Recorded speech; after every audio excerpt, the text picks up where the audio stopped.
my computer go off, but I still want you to continue to join the team. So keep sending those through. My name is Kayla Durkin. I work in Bismarck at the Central Regional Education Association. I am an MTSS coordinator and I work alongside Cheryl and Brandy. We are so happy to be able to bring these trainings to all of you, and we're just excited to see the work that's going to happen in your schools. Cheryl, do you want to go next? Yeah. Good morning, everybody. I am Cheryl Hogarth. I was currently out at Northern Cass, but I have been with the Southeast Education Cooperative and working with MTSS for the past 4 years. We are super excited to have everybody here. This is one of our largest cohorts ever, so welcome everybody. Hi, I'm Brandy Euland. I'm with the Southeast Education Cooperative as well. Work closely with Kayla and Cheryl, so I'm really fortunate there. I was formerly with Jamestown Public Schools, so been through all kinds of Wayne's trainings already. So you guys are in for a good treat and lots of learning. And that's all I got. Let's get started. All right, and then we also have a few liaisons on our call this morning that we would like to take some time to introduce. So our liaisons are spread out around the state, and they are going to be joining you inside of your breakout rooms. You won't have someone in your breakout room every single time, just because there are many more of you than there are of us. But the purpose of the liaisons are just to support you, help answer any questions that you have, and to help you continue the work as you go through this. So if we have any liaisons here that would like to take the opportunity to unmute yourself, I know I see Katie and Darren, I see Chris on the call. If any of you want to take some time to unmute and introduce, that would be great. I'll go first. I'm Katie Sackley. I'm with the North Central Education Cooperative Office out of Botno, working remotely this week out of Boise. So I could just go see Wayne later if we wanted to, but I'll be helping out with whatever teams or I can stop in on. This is my second year working through the MTSS process, second time going through all the trainings with Wayne.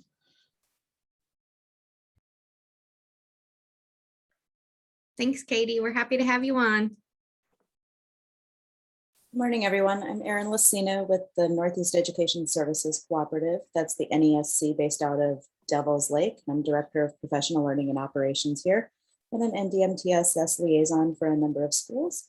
I've been with the NESC for 10 years now and with NDMTSS nearly as long as well.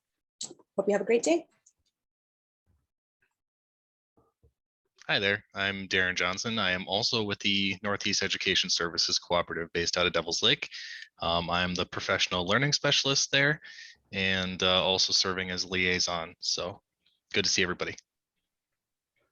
Hi, I'm Kay Anderson. I'm working with the Great Northwest Education Cooperative. This is my second year working with them. I retired a couple years ago and repurposed myself to work at home. Thanks, Kay. I don't know, do we have Sarah or Jen Glasheen?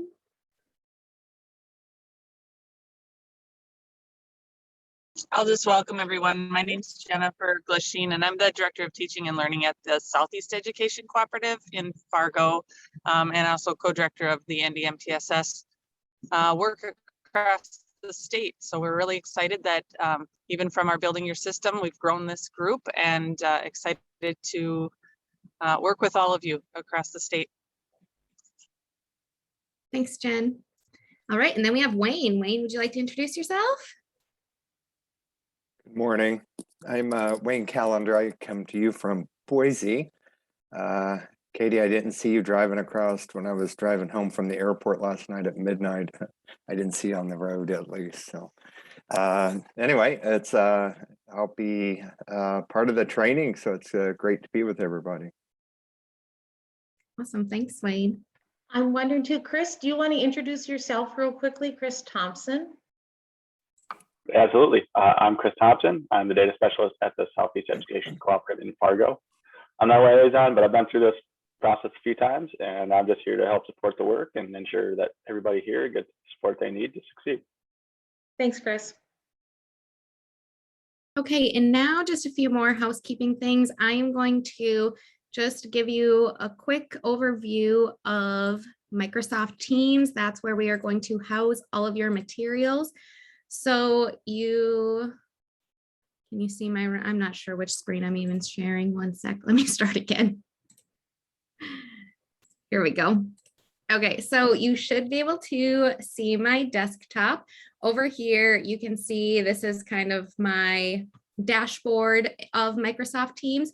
Where it says join or create a team, if you already have the app, you can just click this button and type in our code. Sometimes there are people who have multiple accounts. For example, if your email address is at k12.nd.us, but you also have an email address such as at willistonschools.org, you can click this icon and you can change between your accounts. So oftentimes people will email us and say that they have joined the team, but they can't find it or can't get into it. Many times you just have to go up here and change whatever account you're in. That way you can see it in your options here. So then once I click into our team for this year, 2021, 2022, developing academic pathways, on your left side of your screen, you will not see any of these schools yet.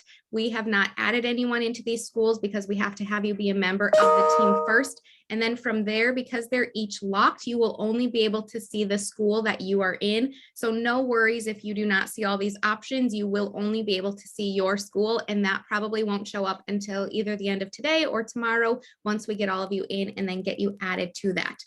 What you will be able to find in here, if you are in the general tab and then you click files, up here you will see our session 1 materials. Anytime we send out an email, we'll put it in there. That way, if you're ever trying to find the communication, you can see it.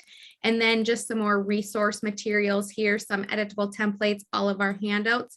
So in the general, you'll be able to click session 1. I emailed out all of these materials to you as well, but that way, as we continue on session 1, session 2, session 3, you'll have a folder for each session and you will be able to see everything you need. So I will be accepting all of your memberships, so to speak, as they come through. So just know that those will be coming. You'll probably get an email or something like that soon. And then the other thing we wanted to just talk about right away today is that we do have some virtual norms, some virtual expectations for today. Just remember to mind your mic and mind your camera. Although we never require that your cameras are on, we really do appreciate when your cameras are on. Not only does it help Wayne as he is going through his presentation, but when we get into breakout rooms, just being able to see you and hear your conversation helps us help you and just kind of drive our time together. We ask you that you are present and that you actively participate throughout our session today. You're going to be getting a ton of information. We know that you'll need a break, and so Wayne will he'll have those breaks built in for you. We just ask that we all respect our time together today, that we are solution oriented, and that we take healthy risks. So that is about all I have for all of you. What we are going to go into next is we do have a very large cohort here. We know it's going to take a few minutes of time, but we would appreciate if each of you would take the opportunity to introduce your school, maybe share anything if you would like to, just so everyone else on the call can get an idea of schools that are like them, schools who have the same type of population, same type of size. That way you can communicate and get to know each other a little bit as well. It's a little bit different in a virtual setting as if we could mingle in person, but hopefully you are still able to make some great connections. So if anyone wants to take their first healthy risk and unmute and share a little bit, we would appreciate that. Hey, we'll jump in here. Whoa. Hey, Rocket Elementary School, we're in Williston. We are a 5-6 elementary building. We currently have 560 5th and 6th graders in our building. We all got individual stuff for breakouts, and we have this one big screen for our whole group stuff so we can be all this at the same time. I'll go next. Aaron Rudnigan from Granora, and I have the whole team here in the room. I won't turn my camera for everyone to see, but there's 9 of us in here and we're excited to go through this process.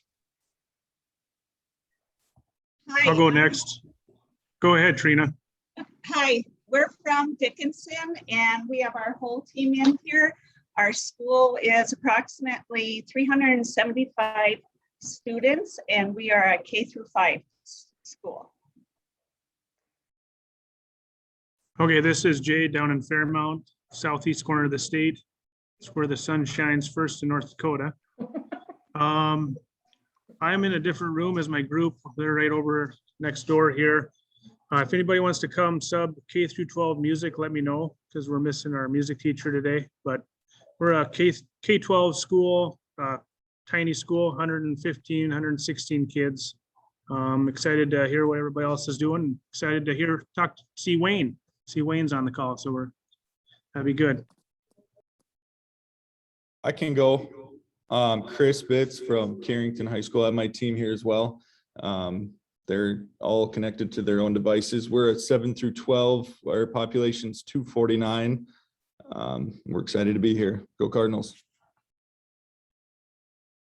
This is Whitefield Elementary School here. We got our team. We have about 142 students, K-8.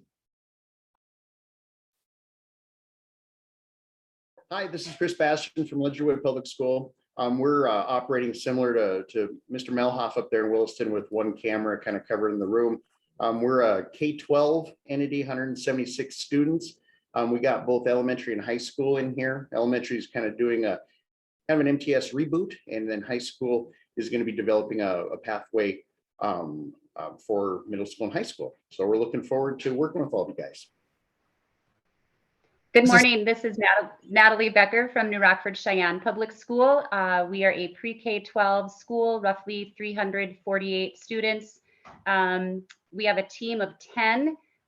There are 7 of us here today. We have some people that are out at some other trainings and that are under the weather, unfortunately. Excited to be here. We started our MTSS process this year and are excited to get into the academic pathways. Yeah. Got Pingree Buchanan here. We've got 165 kids pre-K through 12, and we've got our whole team in the same room. This is Steve Dangle from Garrison. We are PK-12, we're a district of about 400. We've got 10 people here, 5 from the elementary, 5 from the high school. We're one district, 2 separate schools with one overarching goal.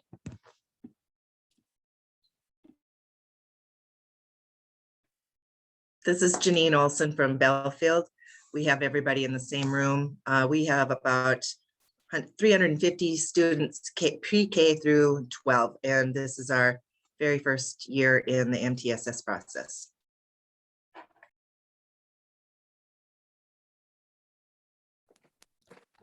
I'm Keely Heidel here at Kenmare.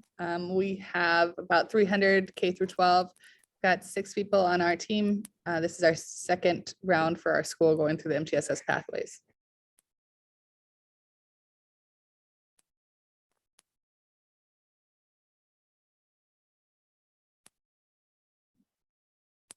All right, I was not keeping track. Did we miss anyone? We have to go yet. HMB. Okay. This is Tracy Hansel. I'm the superintendent at HMB. This is our first year in the MTSS training, and we are on obviously in the same camera, and we are pre-K through 12. I'd like to include them in our numbers. We're at 140, so that's how big our school is, and we're looking forward to it. Thanks. This is Isaiah Krebs from Glen Owen High School and Elementary School. We're a K-12. We have about 150 kids through our K-12 program. And we started MTSS last year, but some of the teachers left, some things got switched around. So we're kind of restarting again this year. This is Mackenzie Moen from the Minnewacan Public School. We have about 295 students pre-K through 12. I have my elementary team here. We are doing more of a reboot because we did this years ago.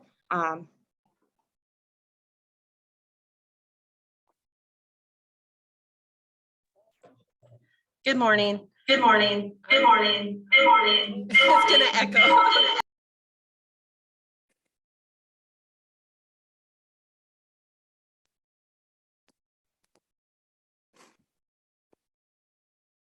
All right, did we miss anyone else here?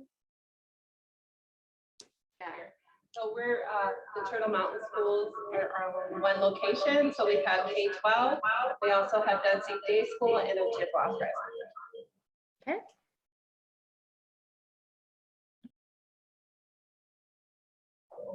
Altogether, we probably have about 20, maybe 2,000 altogether. But just with an K-12 system, we have about 1,500 K-12.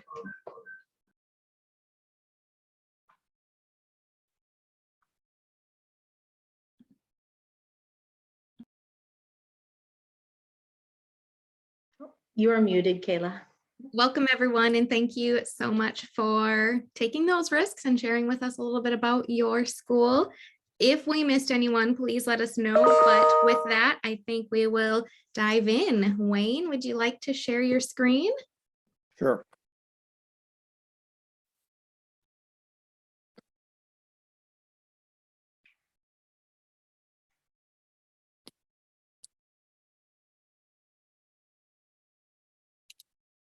While Wayne is doing that, it was fun to hear. We have schools from all across the state, again, 17, 18 of you. This is one of our largest cohorts that we've ever had, and this is like so exciting for us. And I heard a lot of, we're all at different places, right? Where some of us are beginning, some of us are rebooting, some of us are elementary, some are K-12. We're just at all different places, and that is perfectly perfect. Wherever you are at is to begin this process. As he's pulling up his slides here, I'm just going to go through a couple things about NDMTSS, and if anybody else wants to chime in, you certainly can. Years ago, a team sat down and decided that we needed to define what NDMTSS is. Next one, Wayne. And the definition they came up with is that NDMTSS North Dakota Multi-Tiered Systems of Support is a framework to provide all students the best opportunity to succeed academically, socially, emotionally, and behaviorally in school. This is nothing new. This is nothing new. This is what we have been doing. But what it does is that it focuses on those high quality instructions, interventions, matched to your student need. There's frequent progress monitoring that goes on throughout all of it, and decisions and changes about instructions or goals happen frequently. Data is used to allocate resources to improve your students' learning and support staff implementation of effective practices. When I first started this work, gosh, many years ago, you've heard different acronyms, and I guess the one I go back to, many years ago, we had a TAT team, we had a teacher assistant team, and gosh, that was probably 20 plus years ago, right? We were there to work with our students to help students meet their needs, but we did it on an individualized problem-solving basis. It wasn't efficient.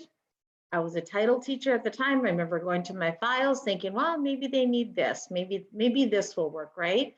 And Wayne's gonna now guide us through that process of ensuring what we're doing with our students will help close that academic gap that some of our students are having.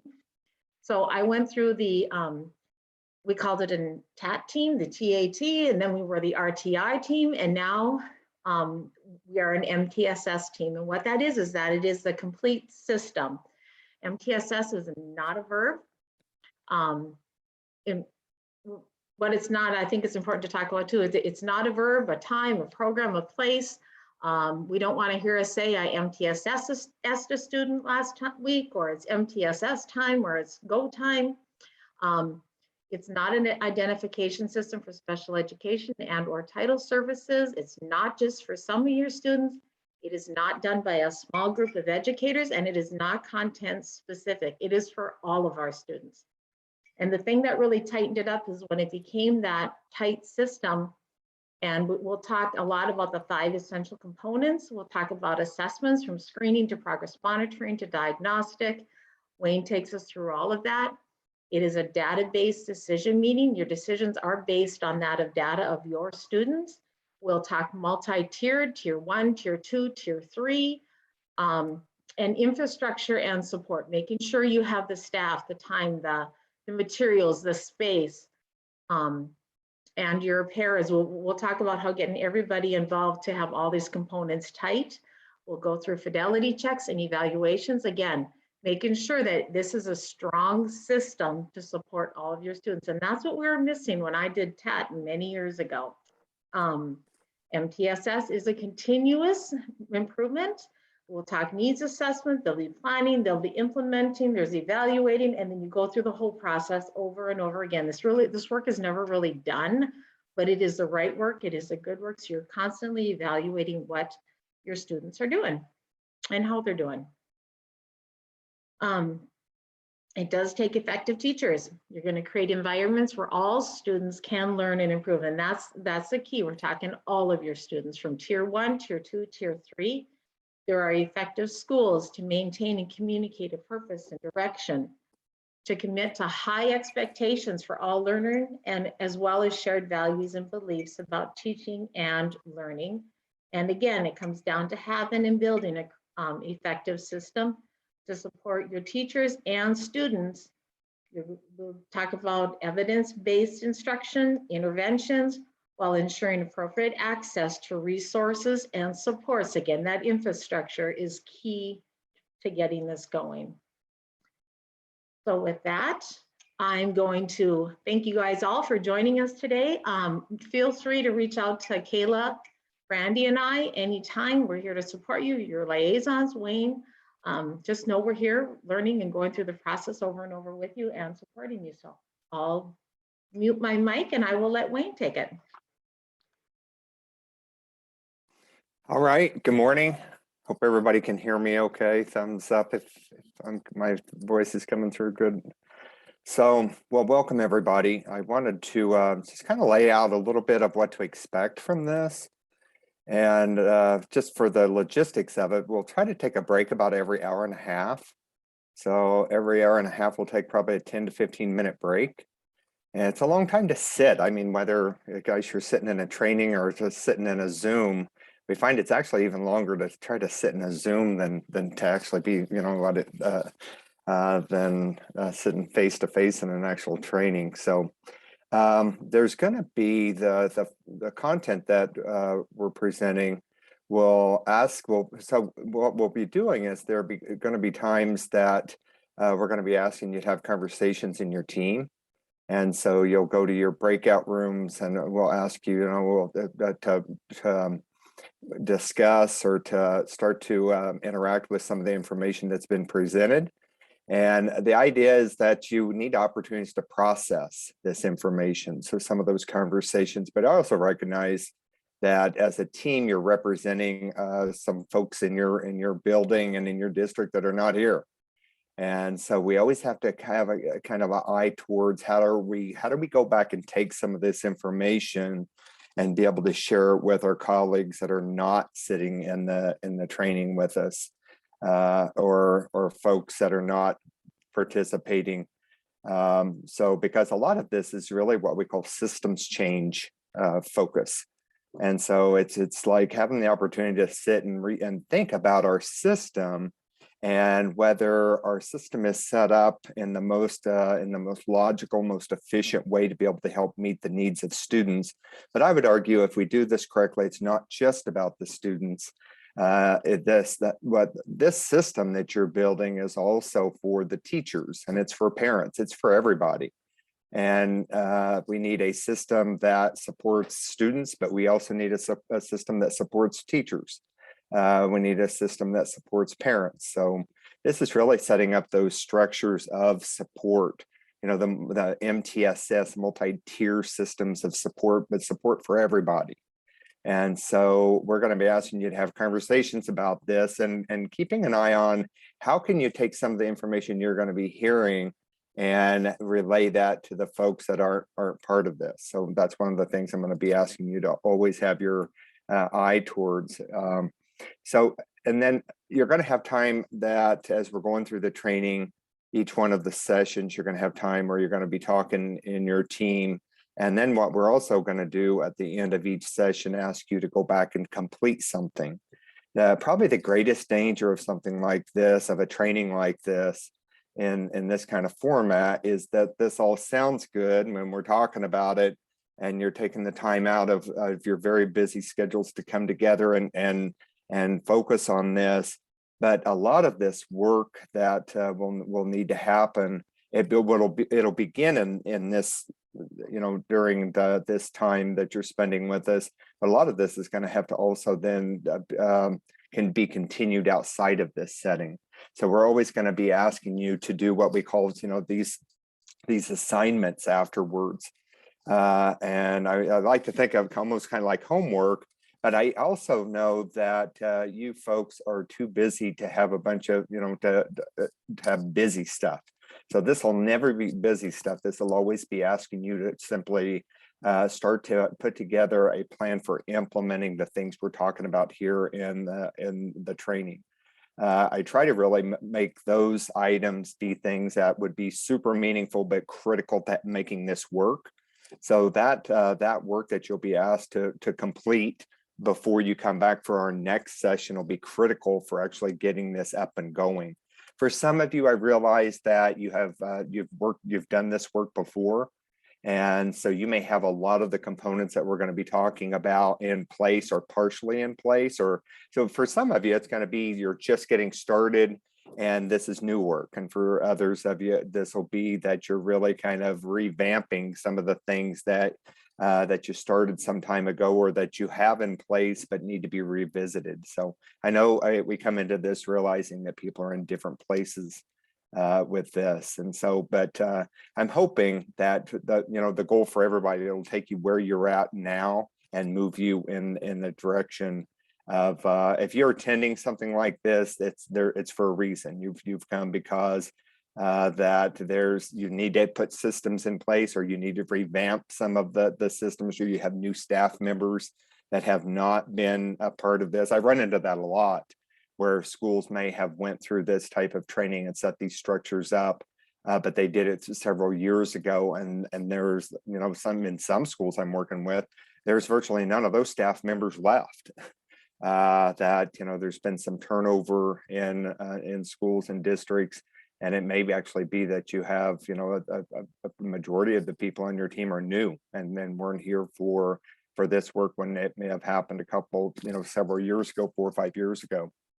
So I try to put this together to where it's manageable, so that we're not presenting so much in any given setting that it just overwhelms everybody, and because the teams are overwhelmed, it's really hard to get things up and going. So we try to piece it out in a way that's logical but manageable. So that was the hope when I put this together. If you've been through this training before, you're going to hear some things that you've heard before. That idea of like pathways, that's not new. I've been talking about that pathways for I can't even tell you how long. There'll be some probably new components to it, but the big ideas are the same. And big idea number one is setting up systems of support. And Cheryl mentioned a little bit about her background. And I know that, and I'll be talking a little bit about it, about the approaches that we've had in the past that were intended to address students that we had concerns about. And I had my fair share of that. When I worked in a former life as a school psychologist, then where I worked a lot in these teams where we talked about students that weren't doing well, and ended up doing evaluations on them and trying to get them to qualify, because that's how the kids got help. Then I became the director for RTI for the state of Idaho. And then I started doing that at the state level. So I went from a building level to then I was working with multiple districts. And then all of a sudden I was working within an entire state. And we were helping schools across the state set up these structures at that time called, RTI. But in hindsight, what I can see that what we didn't have right, there were things we had right, but the things we did not have right is that we were really focused on helping teams set up structures to where they could help kids, but it was a one kid at a time approach, right? It was that problem solving approach of like bring kids to the table and then let's develop these intervention plans. And in hindsight, what I think the flaw of that was it was a one kid at a time approach. And what we found is that a lot of schools could do that at least short term, but most schools could not sustain that kind of effort. And so what I can see is that it may have been an effective approach, but it wasn't an efficient approach. And both are necessary. You really have to have, it has to be both effective and efficient. And I'm really kind of like, that idea of efficiency, I think, is something that we have to get right, or what happens is this work just becomes too time consuming. It becomes too difficult, and most schools in my experience are not able to sustain that. So you're going to be hearing a lot about setting up systems that are super efficient. But I would also say they have to be highly effective, or the efficiency doesn't matter, right, if it doesn't work anyway. So those are the two things we're going to be talking about throughout the training, is how do we set up things that are highly effective, but also highly efficient. And so those are the two things. I think if when the dust settles and this is all over in terms of our year one training, that if you can say that what you have in place is working for kids and it's efficient, then I think the odds are in your favor of being able to continue it and being able to have a big impact on a lot of kids. That's really the other thing. One kid at a time, we're not able to reach very many kids because it's too time consuming. If you have highly efficient systems, the goal would be able to reach all of our kids, and not just kids that are low, that are struggling, but also the kids that are at benchmark and the kids that are advanced. We're trying to set up structures to better support all of our students. So that's kind of my intro into the MTSS work, and from the perspective that I come from. Today, we're going to be talking about a little bit of like why this work matters. Why should we be so concerned about setting up these structures of support? And I want to kind of paint a picture of, we have students that folks are concerned about right now. You could go across your school and almost every teacher in your building would have one or more kids that they're concerned about. And so but what has happened, that if we look at the research, is the research on struggling kids is telling us that if kids, once they start to struggle, they almost always continue to struggle, and it continues over a period of years. But what happens is that we often don't get to see what is at the end of all of that struggling. And so I wanted to paint a little bit of a picture of what we know if we looked at the stats on kids that struggle nationwide. I also realize small schools are better at protecting kids. And we have a lot of, North Dakota. I grew up in the state of Kansas, and I worked in districts where we had, pretty small schools. And we were able to kind of protect kids, if you know what I mean. What that usually meant is getting them through, right? We were able to help get them through. And so we would help them get credits towards graduation. And so small schools are better at that than probably some of the larger schools. It's easier to get lost in the larger schools. But we really have to redefine what success is. And I would argue that getting through cannot be the goal, or it can't be the sole goal, because now the necessity of having these skills for our students long term, long after they leave us, right? Having skills is what's actually going to predict whether the odds are in the favor for a lot of these kids or not. And so I think that's what we have to really be able to relate to everybody, part of the folks that aren't part of this training, of why we're doing this, why this work matters, why is it important that we have structures in place that are highly effective. And I think that there's going to be some communication that's necessary from your team to some of the other folks that are not part of this. Systems change is hard. It's hard because it usually is shaking things up. It's asking people to do things they may not be doing now, to change their roles. It usually requires some kind of change in your schedule. I work with a lot of schools that may now be doing walk to read, where before they were not doing walk to read, but that means sharing your kids. For the secondary schools, it may mean that changing the schedule so that intervention classes could be available for students. So it's changed. We know that. That very few schools that go through and do this work, I don't know of any schools that would come back and say, well, we're able to do all of that, but nothing changed. Things are going to change as a result of putting these structures in place. That folks are going to have to understand why we're making these changes. So a lot of this information this morning is really geared towards things that you would be able to share with others to help set the stage of like why this is necessary. So I spent some time on that on our first session here. And then we'll jump into the work. We'll start talking about the pathways and some of the things that are important components of those pathways. So over the course of all of the sessions that we'll be spending together, you're going to be building your pathway. So everything we do, we're going to be asking you to go back and think of a pathway as a protocol, right? It's a protocol of how we make decisions. It's a protocol of what type of intervention students are going to receive. It's really kind of a protocol of differentiation. So we're going to be asking you to create these pathways, your protocols.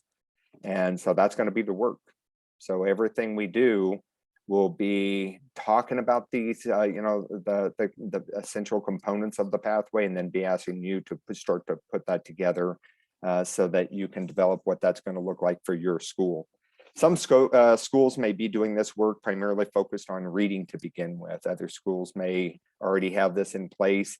I would assume there may be some schools that are with us because they have a lot of this in place for reading, and now they're interested in applying it to creating pathways for math. And that's fine. I work with schools across the country that create their pathways. So they have them for reading, they have them for math, they have them for writing, they have them for social emotional behavior. So there's lots of different areas that these pathways can be applied to. If you're just getting started and you don't have any of them, I would suggest picking one. Primarily, maybe reading would be a good one to start with because it has such an impact on everything else. So, and then a lot of what you will create with your reading pathway can then just be replicated in a lot of ways to when you're developing it for math or for writing or for other areas. So, by the way, I didn't mention if you have questions or comments, feel free to put those in the chat, and we'll take some time and address those. Especially after break, or we can on some of them we can even take those questions in real time here, and so don't hesitate if you have a question or a comment to put that in the chat. So okay, so that today's primarily is getting started. So there's I have these icons that are embedded into the slides. That we have this for the Zoom sessions, so that you'll be able to see if whether it's a handout. Some of these things we're going to be talking about are handouts, but you'll know it's a handout that's actually a standalone handout. You see that little handout icon. So if where we're going to be doing school-based or work time for the group, you'll see that icon. So anyway, this is the ledger for what the icons.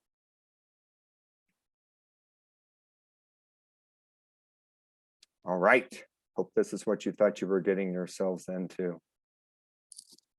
This, I always like to begin with this, and if you've been to any of my trainings, you have probably heard this information before, but I don't, I don't want to lose sight of like what's at stake here. And that just one thing that's at stake, I think about just the kids day in and day out that are struggling and what that's got to be like for so many of our students. But it's one thing if you're struggling at the elementary level, but the majority of those kids will still be struggling when they get to middle school and when they're entering their freshman year in high school. Like I said, small schools do a better job of being able to protect kids, but this statistic would be true nationwide. that when students enter their freshman year of high school, the reality is they either come into high school and they have the skills that'll predict they're going to be successful in all of those classes they're enrolled in, or they don't have the skills. And if they don't have the skills, this came from the consortium on Chicago School Research, where they were looking at what they call this kind of an idea of an on-track indicator. And what that really meant was, the freshman year, because of the issue of credits towards graduation, a lot of our kids get themselves in quite a whole semester one of their freshman year that they're not able to get out of. And so and what that means is that if you come in your freshman year and you fail even a single class, regardless of what that class is, you're looking at about a 60% chance of graduating. So fail a class, and the odds that you will then overcome that credit wise and go on to graduate, the odds start to stack against you. Fail two classes, you're looking at about a 44% chance of graduating. And if for students that if they were to fail three classes, then 2/3 of the students don't recover from that. I work in high schools where we have students failing electives, right? But if you think about what are the classes kids in their freshman year are most likely to fail, math would be one, English would be one, those and science, those are the big three. So math, English, and science, right? So, but and like I said, I work in high schools where kids are failing electives. But the reality is, if you fail even one of these classes, then the odds start to stack against you. But here's the other question. I'm going to pose this to you and ask you to talk about it in your group just quickly. You won't have to go to breakouts, just talk to the person next to you. But just that, what do the kids have in common who failed the classes? So if we were to identify the characteristics of these students, what would these characteristics include? Just take us a minute and turn to the person next to you and just talk about, who are these kids? What do they have in common?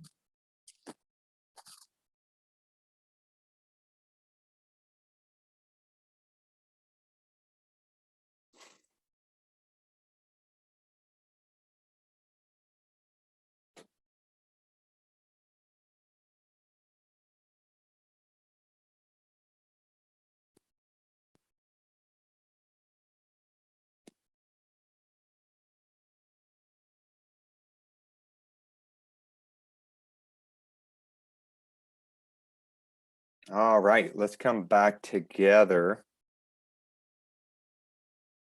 So I didn't hear any of the conversations, but I have a pretty good idea of what kind of concerns most people are talking about, and that in terms of what the kids have in common, they have everything from they come from some difficult home situations. That would be true. They are often kids that may not be very motivated. That would be true. Some social emotional behavioral issues would absolutely be true. They're not getting a lot of support at home in terms of homework. Completing homework, may not even be required to do the homework, or so that would be true. Have many years of failure coming into high school would be true. Probably whatever you were talking about, you're right. It would include all of those things. And the other thing is, I always ask, can you identify, a handful of these kids that even if you're at the elementary, that were already in trouble, and almost everybody could. So, but it's absolutely true. It's all of those things. The one of two things in particular are things that we know put students at risk, and that is not reading at grade level. So if you have students that are not at grade level in terms of their reading, that is one of the better predictors of which kids eventually will end up in high school, failing classes. And then the other one is unresolved social emotional behavioral difficulties. But we have an awful lot of kids that have both those things. They have social emotional behavior problems, and they have poor academic skills. One thing we can identify is, for an awful lot of the kids, the poor academic skills are driving some of the other things, right? So the lack of motivation, a lot of those kids that we say are not motivated, well, in fact, they have skill deficits, and they've experienced many years of not being super successful. I always thought we should, be surprised if some kid is highly motivated despite years of not being able to do the work that we're asking them, that we're giving them day in and day out. It's like, what's wrong with you? How many of us would stay motivated over those things we're not being successful at?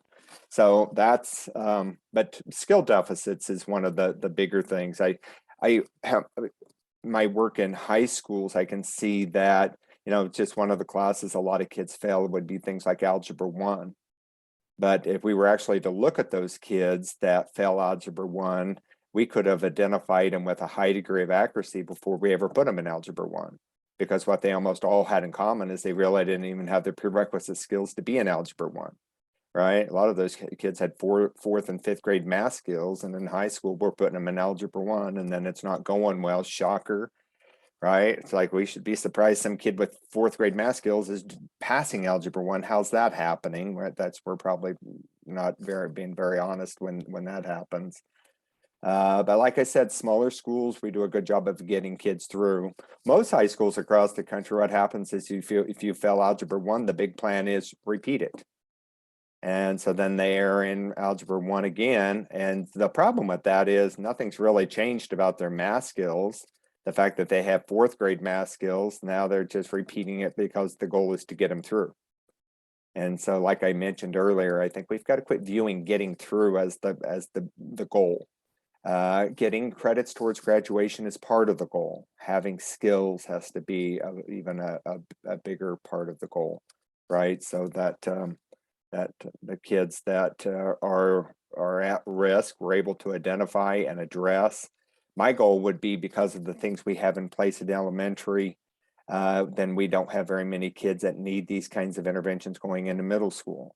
And because of the things we have in place in middle school, we don't have kids entering high school that aren't ready for the kinds of classes that they're going to be in. But the reality is, even if you have this system set up in your district and you're highly successful at preventing kids from entering their high school because of all of the interventions and supports that you have in place at the lower levels, you're still going to have kids moving in, right? So you'll have kids moving in from somewhere, some other state where they don't have these structures in place. So you'll have kids coming in and that won't be really ready in terms of prerequisite skills to be doing some of the classes.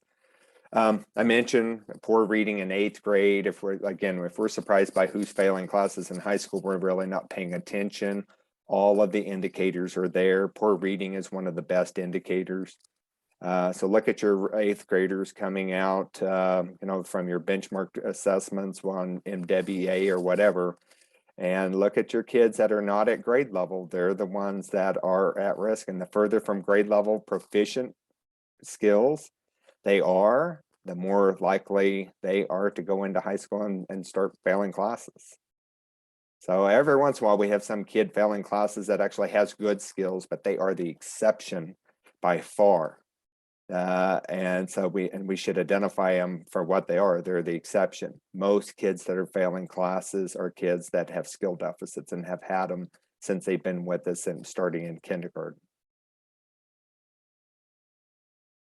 Students that I mentioned the reading, that if you looked at the students that are in the lowest 25% of their class are actually 20 times more likely than everybody else to not do well and to eventually be candidates for dropping out.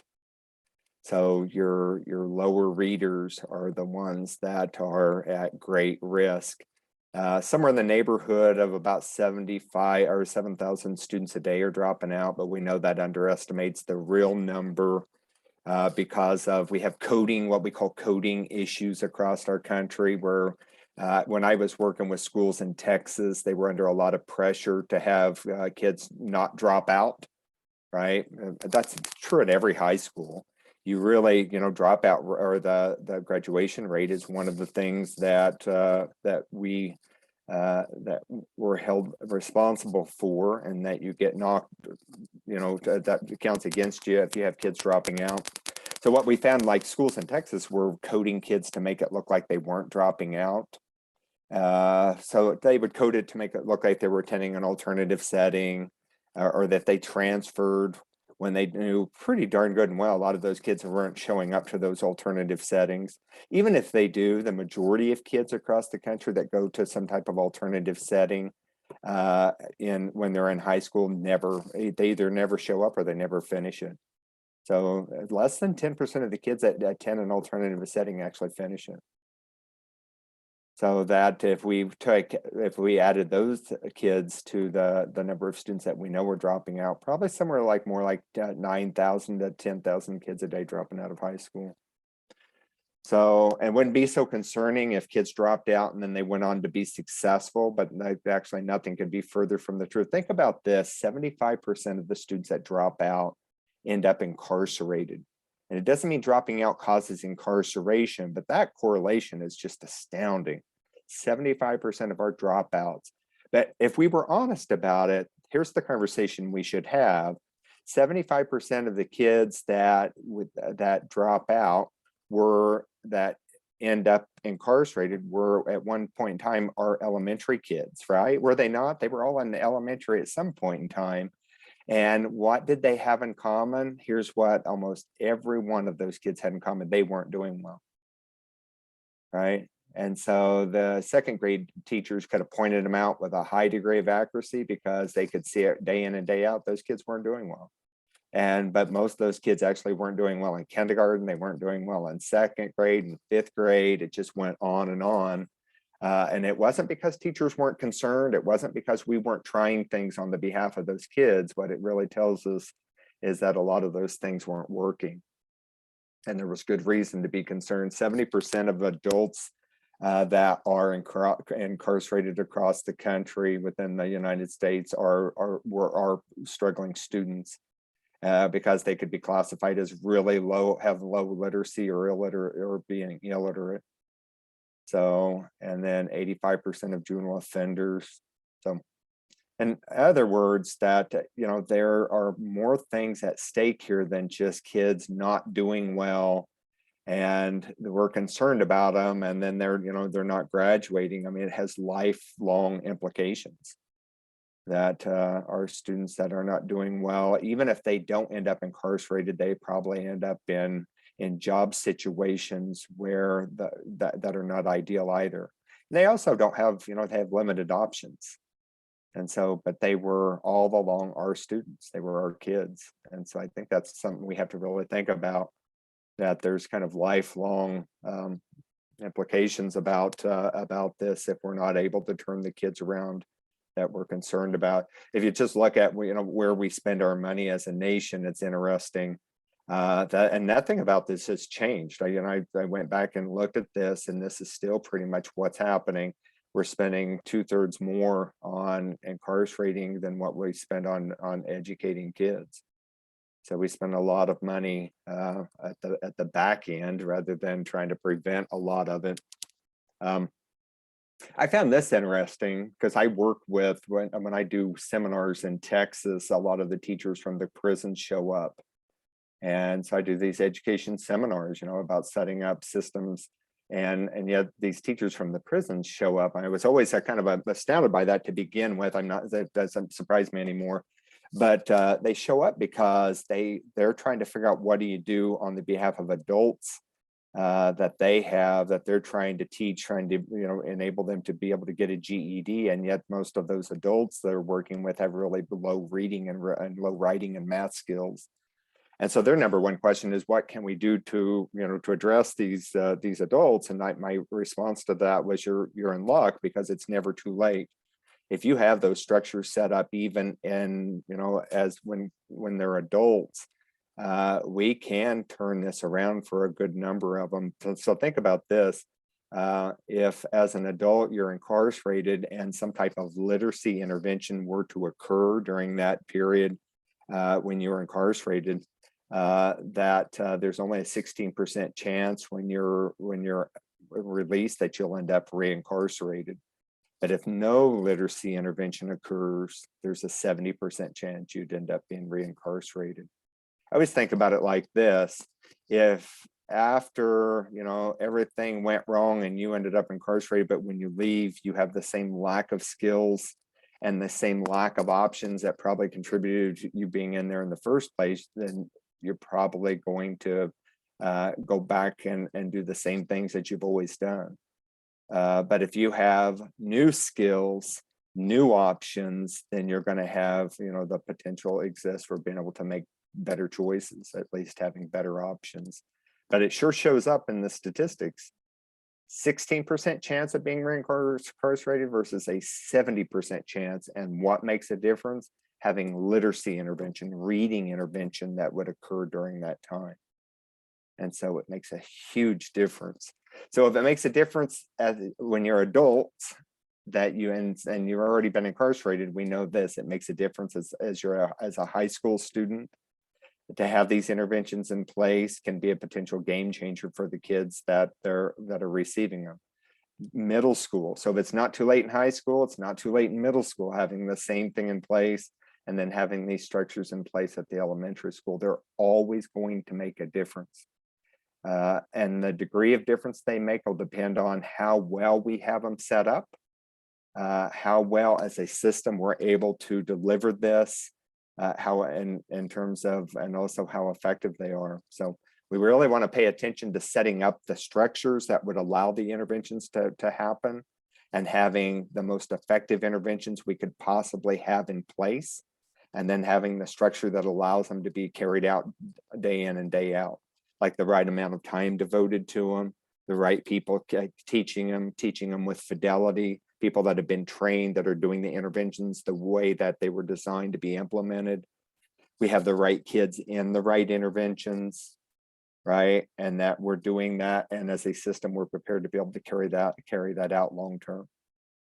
So that's what we're working towards, is being able to set up structures so that we can address these students.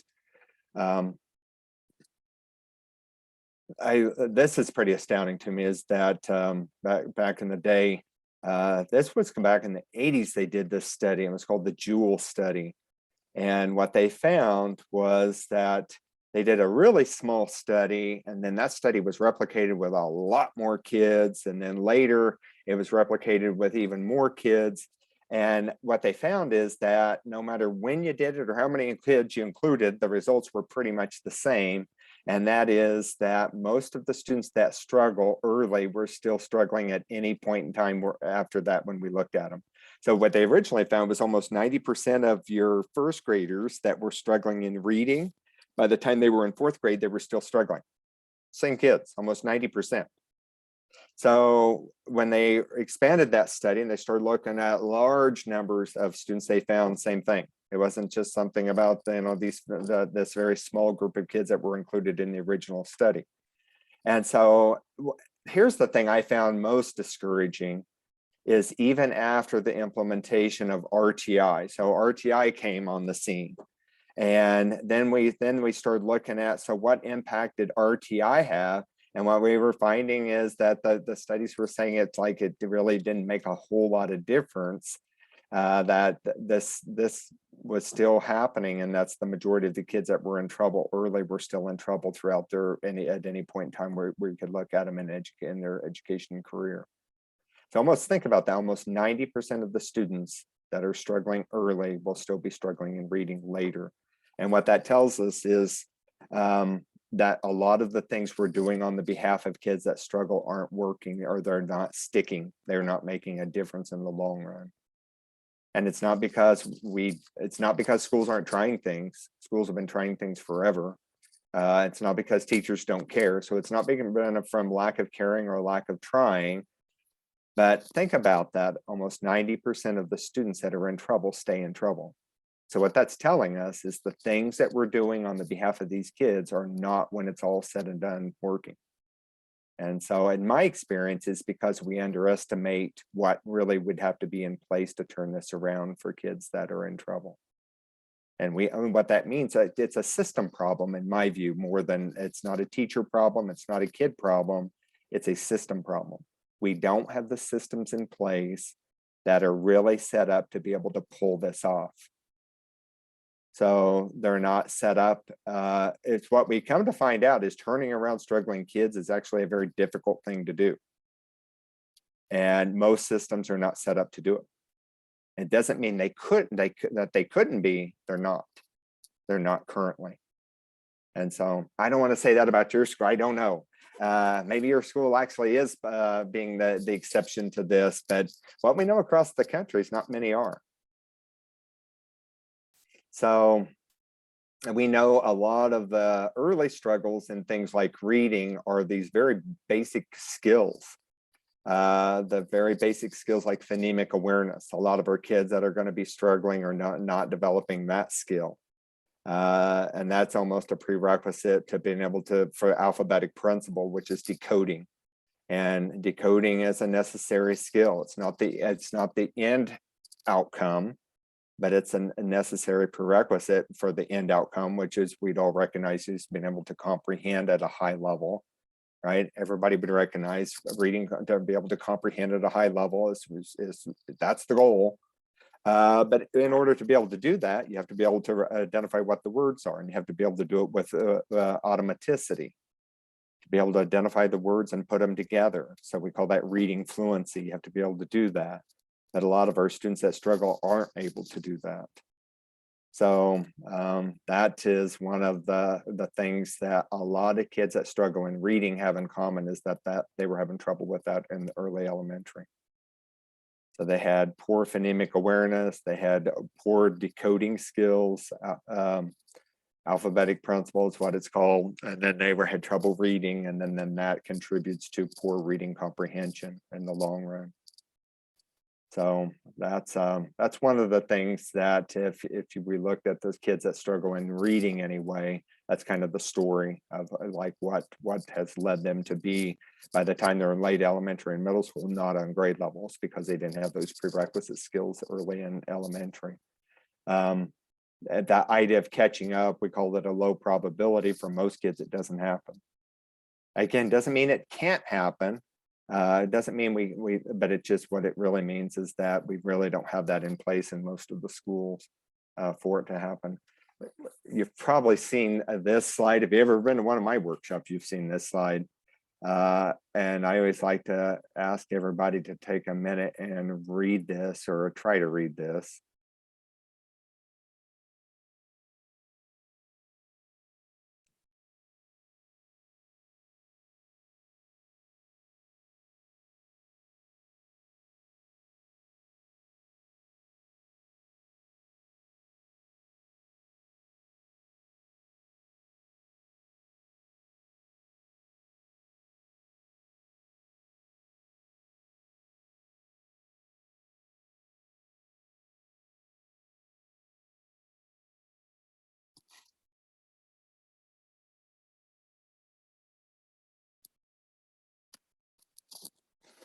All right. My favorite thing to say here is that if you're having trouble with this, my suggestion is try harder.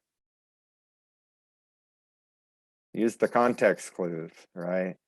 This actually, what I like about this slide is it gives us insight as to what it looks like for a struggling reader, right? For this represents a decoding problem. It actually represents for reading with 80% accuracy. It's only 20% of the words you can identify. And so, so it represents a decoding problem that a lot of our kids have. At least that's something that they had a lot of trouble with early on in their reading. And so, but if you have that kind of trouble, then it greatly impacts being able to comprehend what this is saying. That all of your mental energy ends up going to trying to maneuver through the minefield of the text. So there's nothing left over for comprehension. Right, so comprehension is almost an impossibility because you're focused on the wrong thing. The actual reading of these words needs to be so automatic that no focus goes to that, so it all can be freed up for comprehending. Now, some of our kids may read the words okay, but they don't know what a lot of the words mean, right, because of vocabulary limitations. Most of our kids that struggle have, to some degree, the double whammy. They have trouble reading the words and they don't know what a lot of the words mean, but the result's the same, and that is it has a devastating impact on comprehension. But imagine you read like this and you're asked to do it pretty much all day, every day. No matter what class you're in, this is involved.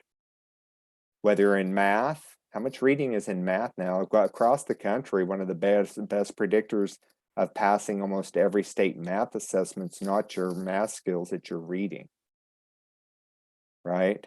So imagine you're a high school student as a sophomore and you're in biology, but you read like this. Are you really in biology, or are you in yet another I can't read class? So I just like to point out that the impact of this across the board. So not only would it impact how successful you're being, it impacts whether you really want to come and do this stuff all day, every day. How many of us would? And so now we start to get the motivational issues, some of the behavior, right? A lot of our kids by late elementary and are escape and avoidance mode with good reason, right? They've been in stuff that they've not been successful at, and it's got to seem like some kind of prison for the majority of these kids. So, but they get really good at hiding this, covering up for the fact that they're not good at this, and they cover it up with a lot of the behaviors. Some of the kids, the behaviors are so such an issue that you wouldn't even understand, know that the skill deficits are behind them, because all we see are the behaviors. So anyway, I like this slide. I think this is one that you could share with staff members about why are we, spending this kind of time and effort to address the kids that we're concerned about. It's like, well, because this is what it looks like for them. And it goes on day in and day out, and it's going to impact their success in every one of our classes. Everything we're trying to accomplish as educators is not going to be possible if we have kids that for whom reading looks like this. So it impacts not just the reading classes, reading's involved in every class, so it impacts every one of us as educators. We just know that the majority, 75% of the variance of success, academic success, is tied to how well you read. Right? So motivation can't overcome that. It'll help. You could have great motivation despite the fact you don't have these skills, but it's not going to be enough. One of my student example, like throw in some of the student work samples I have here. They've got to be able to read. They've got big plans. 3 things you're going to do in the future: get a girlfriend, kiss her, rule the world. Right? So possible if you have skills. Let me ask you to do this. Just now I'm going to ask you to, as a team, have this conversation. And I want you to just have a minute to kind of process some of the things that that's been presented so far about what's at stake for our struggling students. So what's at stake in the short run, what's at stake in the long run. We talked about the reality of what happens when they enter their freshman year. So, and then how many of these kids do you have? Do you have your fair share of these kids that everybody knows is in trouble? And then in what ways are the things that you have in place adequate for addressing these kids, and in what ways are they not?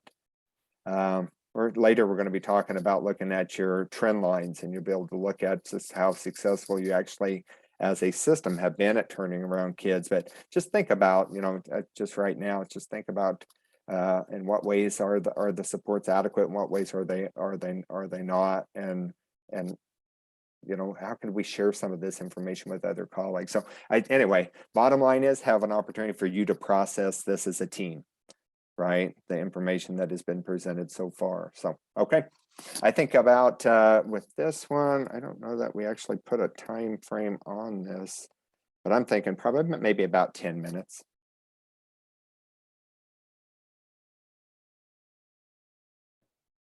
Everyone should be on their way back. We're recording. Your screen looks great. You're good to go, Wayne. All right, welcome back. Popped into a couple of rooms. I got good conversations happening in the room. So like I said, if there are any comments or questions or anything, that feel free to put that into the chat and we'll address those. Periodically, I have a review question built in here. So turn to a partner, what percentage of incarcerated adults will end up reincarcerated without literacy or some type of intervention? Versus what percent would end up reincarcerated with intervention? All right, if you said 70%, you were right. Good job. 16 versus 16%. So, all right. Also recognize that, there's also the reality that schools are facing, and that is when we're looking at, the things like kids passing state assessments, kids showing improvement on assessments, like on benchmark assessments. I know that's something that a lot of school boards that I work with are paying attention to. That as schools invest in these kinds of activities of having interventions in place, the school board is looking at what are we seeing as as the result? What's the payoff for this investment? Are our scores going up? And so I thought I'd share this with you that the type of interventions that you might put in place, and I was part of our conversation, or I was listening to a conversation where, during this last breakout we had where a team was talking about, when kids are in high school, how realistic is it that we're going to get them to be all of a sudden proficient? So they're entering high school and they're in that tier 3 range, which means they're way off track. And are we going to be able to put interventions in place that all of a sudden will make them proficient or proficient by the time they leave high school? And the reality about that is probably not. And it's like, I don't know that that's a realistic goal. I think the goal, though, is it would be realistic, is that we're going to make them better. And I think that if you leave high school with, as a result of intervention, skills that you wouldn't have had without that intervention, then that intervention efforts is worthwhile. And so for a lot of kids, it could be the difference between whether they leave high school with 7th grade reading skills versus 3rd grade reading skills. And that's a life difference, right? No, you're not proficient if you're a high schooler and reading at the 7th grade level. That level of reading is going to put you in a position that puts the odds in your favor of that you're probably going to be far more successful in life than if you left with 3rd grade reading skills, and you're going to have a lot more options. So it's worth it. And I think that one of the ways that, we have to have ways of being able to measure that and to look at that. I wanted to show you that. So here's the kind of things that we're talking about. When I like this slide, it was from one of the schools I was working with, actually a district in Florida. It was actually in Tallahassee, Florida. So when people hear Florida, they often think of Orlando and that kind of thing. But if you've ever been to Tallahassee, that is in the panhandle of the state, and it's really more like the deep south than it is. It resembles more like the deep south than it resembles the rest of Florida. They have a lot of poverty, and they were under a lot of pressure from the State Department. So they were using the Scholastic Reading Inventory at the time, and that's what their measure of reading was. Very similar to like when you're using NWA or whatever, that we look at it. We're using those assessments, but they were using the Scholastic Reading Inventory. And here's what we found with those schools, and have then since replicated this, and this is true across the board. So think about this, that we could categorize kids reading depending on how they did on the Scholastic Reading Inventory, as they were either in the below basic category, and they had they had a sizable number of kids in the below basic and the low basic, high basic, low proficient, high proficient. So we could categorize kids how well they read, and they'd be placed in one of these categories. And here's what we found is that in order to pass at that time, it was called the FCAT, was the state assessment. And kids that were in the below basic category, only 10% of that group of kids were passing any part of the FCAT. We were surprised even that many were passing. Some even lower percent were passing in the low basic, and these are a little bit better readers than if you were in the below basic. But in the high basic had 29% of the kids passing, low proficient had 51% of the kids. So depending on what reading category you were in, had a direct correlation to whether you were passing the state assessment. So like if you're in the high basic, 29% of the kids reading in that category were passing the state assessment. Low proficient, 51% of the kids in that category were passing the state assessment. Does that make sense? But here's what we found is that with each increase, like if you went from high basic to low proficient, which is a jump, you're a better reader if you're in the low proficient category than you are if you're in the high basic.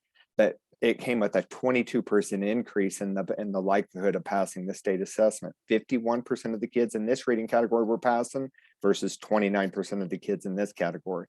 And that was true pretty much across the board. If you're in the high proficient, 68% of the kids were passing versus 51% of the kids in the low proficient. So it was a 17% increase. The better you read, the better the likelihood you were going to pass the state assessment. What really stood out was 100% of advanced readers were passing the state assessment, every one of them. And this is a large, Tallahassee is a large district. And so what I take from that is if you're a fabulous reader, it's guaranteed you were going to pass. 68% of high proficient readers were passing. So good reading put the odds in your favor, but it didn't guarantee you were going to pass, right?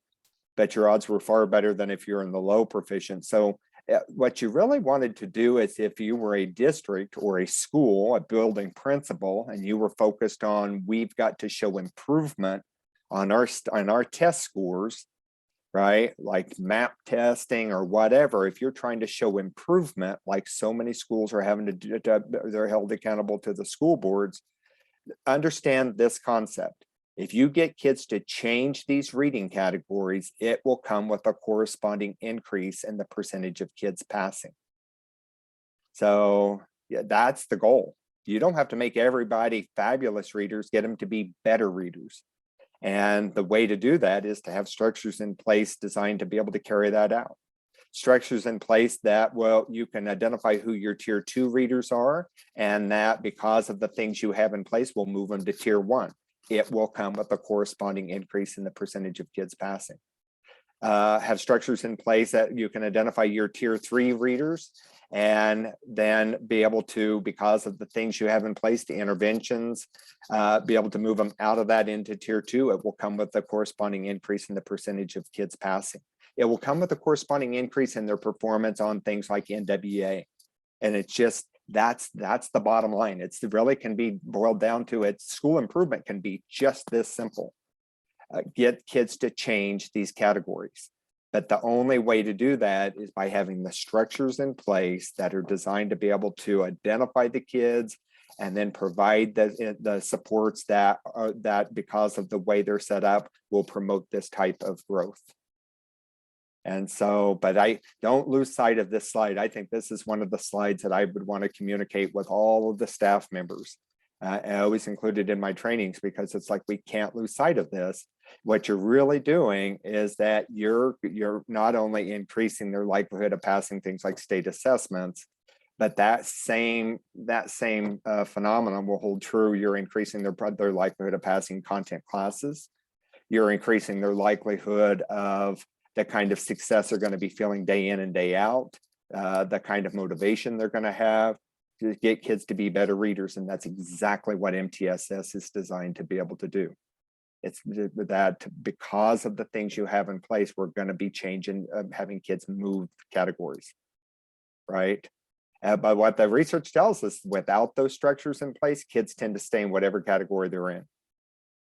That has been the kind of the story nationwide. The problem with it is now, in order to pass most Common Core aligned assessments, state assessments, and no matter what your state's calling it, I always point that out to every state. Some states say, we don't do Common Core. Yes, you do. You may not call it that, but you're doing it. I actually have to sign a waiver every time I go to Texas that I won't mention Common Core. I always get such a kick out of, like, you know, some of the games that are played about this, but almost every state moved towards a higher level with what we call the new state assessments, and they're largely aligned with what Common Core. And so, but think about this, that we can identify, this is true across most states, in order to pass a state assessment, Common Core aligned state assessment in 4th grade in reading, you'd have to be at about the 55th percentile on the MAP NWA. 7th grade, about the 60th percentile. This is one particular state, but this is true in almost every state. Look at math, where you'd have to be, in order to pass in the 4th grade, you'd have to be a minimum 40th percentile, right? Then the odds are in your favor to be able to pass. So if you're at the 20th, you're so far away from that, you're not going to pass. By 7th grade, you'd have to be pretty close to the 60th percentile. Right. So what's happened, what's changed with the new state assessment, it went from, you used to be able to have marginal skills and be able to pass a lot of these state assessments. Now you have to have really, really good skills. Right. So if you have kids that have marginal skills, they are not within range to be able to pass the state assessment. That's why you may show increase through MTSS of kids gaining skills. And on your progress monitoring, you're showing great improvement with those kids, but they're still not passing the state assessment. The reality about that is that they may be making great gains, but they're still not close enough to these levels that would predict that they have a realistic chance of passing. Right. By 7th grade in math, in most states, you'd have to be pretty close to the 60th percentile to be able to pass. So I don't want to confuse everybody with like, well, because I hear that sometimes from schools. It's like, well, we're showing great improvement because we have the MTSS structures in place, and our kids are showing good gains on benchmark assessments, but we still don't have more kids passing state assessments. Well, it's may mean because your kids are better readers, but they're still not at the levels that they'd have to be able to pass the Common Core aligned state assessments. So you could be having a lot of success, and yet it's still not showing up on some of the state assessments because you'd have to have kids at about these levels. So let me this would be a good time for a break. So we've been, this is a long time to sit. So let's take a 15-minute break. We'll come back more, we'll continue this conversation, but let's take a 15-minute break. So we'll come back at about 10:17. So, all right. Welcome back, everybody. I mentioned this previously. If you have any questions or comments, especially anything related to some of the things we've been talking about here, be sure and put them in the chat, and we'll address them. If you're thinking, or if you have a particular question, somebody else probably has something pretty common or pretty similar to it, so feel free to speak up.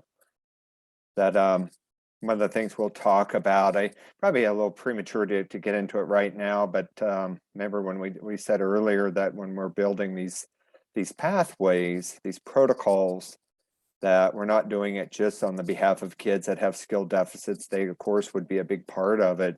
But we also need to be including in there, what would we do to address our kids that are benchmark or proficient, and what do we do to meet the needs of our advanced students? So that's got to be part of our planning as well. So when I mentioned that through intervention, we may be bringing kids up and making them more proficient than they are. And over the course of time, actually getting them to move tiers, move out of tier 3 and into tier 2, move them out of tier 2 into tier 1. But another one of the things that I think that we have to address is how do we get kids near these levels that we're talking about here that are correlated with passing state assessments. I think that's a reality for a lot of schools, is that we're trying to increase the percentage of our kids, the number of our kids that are actually passing the state assessment. How do we do that? Because that we may have kids that are benchmark or proficient, but they're still not passing. And the reality is they're probably not close enough to these levels, right? So they're proficient because they're at the 50th percentile, but they're not at the 55th percentile. And that's where you have to be in order for the odds to be enough in your favor to be able to then pass the state assessment. But what kind of things could we do to move kids there? And I have a lot of ideas for that. There's, that's something that's well understood, of the kinds of reading skills you have to have and the kind of activities that would lead to those skills to get kids to these levels. And so that, so we'll be addressing that, as well as, what kind of interventions are good for kids that are behind. So, but that's, I think of MTSS, again, it's, I think that it can fulfill a lot of needs for schools that are looking to improve, and having interventions in place for kids that are behind, that's part of it. But having things in place that take our kids to these levels so that we increase the percent of kids passing state assessments is another part of it. All right. But make no mistake about it, if we want to improve outcomes, you know, at a level, is that we need to improve our number of proficient readers and our advanced readers. And we do that by doing the things that have been proven to be able to carry that out. So the kinds of interventions, we're going to be talking about research validated interventions. That's going to be a big part of our conversation as part of these sessions. But then not just that, but the protocols in terms of like, so it's not enough we have these interventions in place, but there's instructional practices that go with those interventions that have to be in place. That, you know, and there's the structures within our building that would allow those to be carried out, like the scheduling, the logistics of the whole thing. The effective use of the assessments, and all of that is, I really like to go back to talk about that systems work, right? So think systems, because that's the work we're doing. We're working on systems and rethinking our systems and building better systems. And if things aren't going well, you know, it's like, don't blame kids, don't blame teachers, think of systems. So what's the key is changing those systems. So and being able to do it in a way that is both effective and efficient. So systems that are highly efficient, systems that are highly effective. That's the goal. Too often, historically, what we've done to try to address kids that we're concerned about, whether it's at the elementary or at the secondary level, those efforts have looked very similar. And what I was part of, and I mentioned this earlier, is that we tried to do it one student at a time through, you know, it usually was a pretty inefficient process because a teacher would identify somebody's not doing well, and then they'd fill out some kind of paperwork, and it would lead to meetings, and we'd be writing these kind of individualized plans of, you know, what we're going to do to help Johnny. And so, but that's, I call that old RTI just because it was a one kid at a time approach. Sometimes we've been carrying out ineffective interventions. We don't really have research validated. We have just stuff that seem like, you know, a good idea. So we do those. So I say they're ineffective interventions, but sometimes we have effective interventions, but ineffective ways of carrying them out. So we don't have, you know, we're trying to do one-on-ones, or we don't have enough time devoted to it. A lot of schools have actually been using what I call the most time-consuming and costly of all interventions to address kids, and that's special ed. And so I want that to sound critical of special ed, but it can't be our go-to every time somebody's not doing well. But in a lot of schools, it absolutely is, because we don't have other structures in place, right? And a lot of what we do is to document the things that are required in order to even consider somebody for special education. Across the nation, we can identify, it's how we've been over-identifying in special ed. That think about this, and yours, maybe this may not be true in your district, but across the nation, we have greatly over-identified kids in the category of learning disabilities. And that has primarily happened. It's not as many as 50% of the kids that have been historically identified as learning disabled were wrongfully identified. And they were wrongfully identified because that was our go-to to help kids, right? So you didn't really have a learning disability, but we had to call you that in order for you to get help, other than the one size fits all. That was part of our core instruction. And so that led to a lot of kids being placed in there unnecessarily. So that, you know, we'll still, even under the best circumstances, no matter how well your system is in place, you're still going to have kids that have true disabilities that'll end up in special education. Maybe not in the numbers that you have now, right?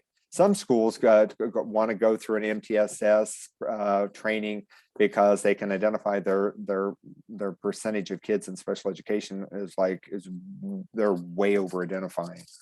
And so that's something to ask about your own district. Has that been your primary way of giving kids help? It's just a very time-consuming and costly way of doing it. And so I just think, even if you're not, and so think about the costs associated with trying to do it one kid at a time, right? Every time somebody's not doing well, we're off having a meeting. And then talk about the number of people in those kind of meetings and how many people hours are spent doing that, and the cost of that, super costly. It's just because it's so inefficient. So in terms, oh, sorry, Wayne. We have a question in the chat. It says, not sure how to word it best, but at what age or grade are kids at tier 1 almost guaranteed to stay in tier 1 and not slide back to tier 2? yeah, good question. Love that question, because here's the bad answer to that. The disappointing answer to that is that there is no such thing. There is no such grade or age that almost guarantees that they can't backslide. That's one of the things that we'll do in year 2. We call it evaluating systems.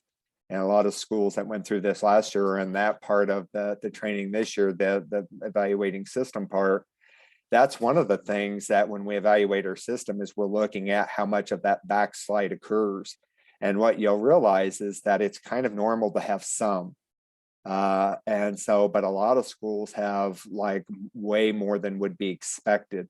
And then that's what we have to guard against. We have to be able to identify when that's happening and know what to do to address it.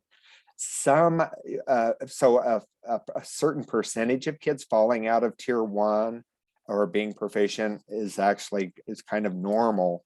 But having too many kids fall out of that would be a sign of there's a problem with tier 1. And so, but what we find is that in every grade, that there's never a grade where it seems like kids are all of a sudden safe from not falling out. That can happen across virtually every grade. But the good news is we have ways to prevent it or to minimize it. That's really, and make sure that we're not having too many kids. A lot of schools, to be honest with you, when they move their tier 2 kids up, they're really not getting any net gain per the number of kids proficient because they have so many of their tier 1 kids falling back. And we have kids just trading places. And so that for any kids we're moving up, we have kids falling back. And so we still, have about the same number of kids proficient. And so but we have to be able to identify when that's happening and know what to do to address it. The systems you're going to be putting in place now as part of your pathway, your work on your pathways, is going to be designed to help prevent that. And like I said, next year we'll be evaluating to see then how well are these systems that you're putting in place now are actually working. How well are these systems actually producing the results? And that includes not having backsliding. Wayne, could I just add just a little bit on that too? One of the other things to think about, I think maybe what this question is asking is, there is a critical point around that learning to read and then shifting to reading to learn. So again, if we're talking tier 1 could be your core for any subject. But when we talk specifically about reading, one of our first goals is always to try and get those kids to be proficient readers with those skills that they need. But then when we're talking about tier 1, a lot of times we're talking about core instruction.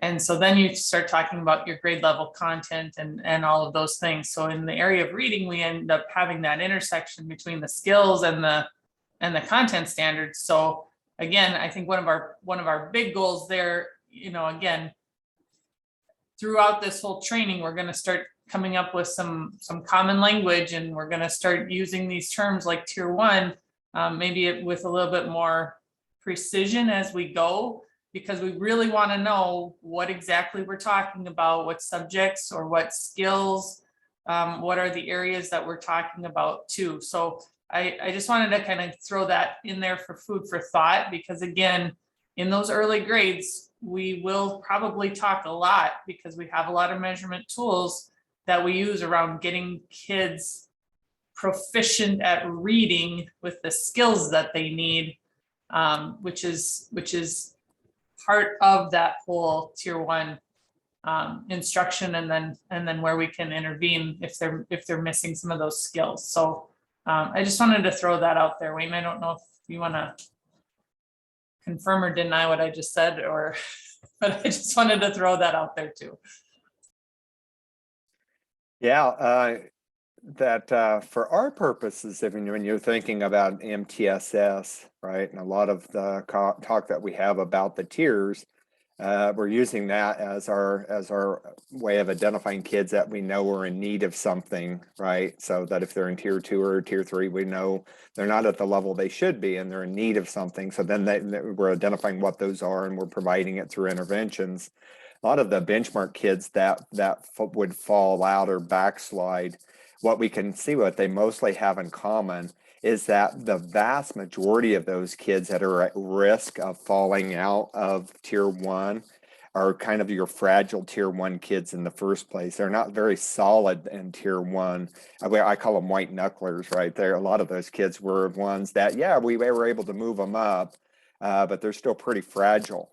And so that we have to really, and so what that really means is that their skills are now starting to get to a place where that they're putting all of this together, but that they're still, the fragile aspect of that would make them likely candidates to fall out if we're not careful. So that what we need to do is have a plan in place of how, one, we can identify. We should be able to accurately identify the kids that are candidates to fall out. And that's one of the things I'm going to be asking you to do is as part of your plan, and then let's have a way of preventing that fallout from occurring. And so that, but it's primarily the kids that are just barely benchmark in the first place that are candidates for falling out. So that'd be part of your plan is like, so what, some of the things you might be doing for tier 2, you might apply to your fragile tier 1 students, right? And that, the fragile tier 1 kids are the ones that are just barely tier 1. And so, and that's how we can prevent them from falling out. When we're talking about then the things in place to address our students and talking about looking towards the efficiency of it, you're going to hear me talk about that over and over. It's like, then here's the things I always like to point out are not efficient.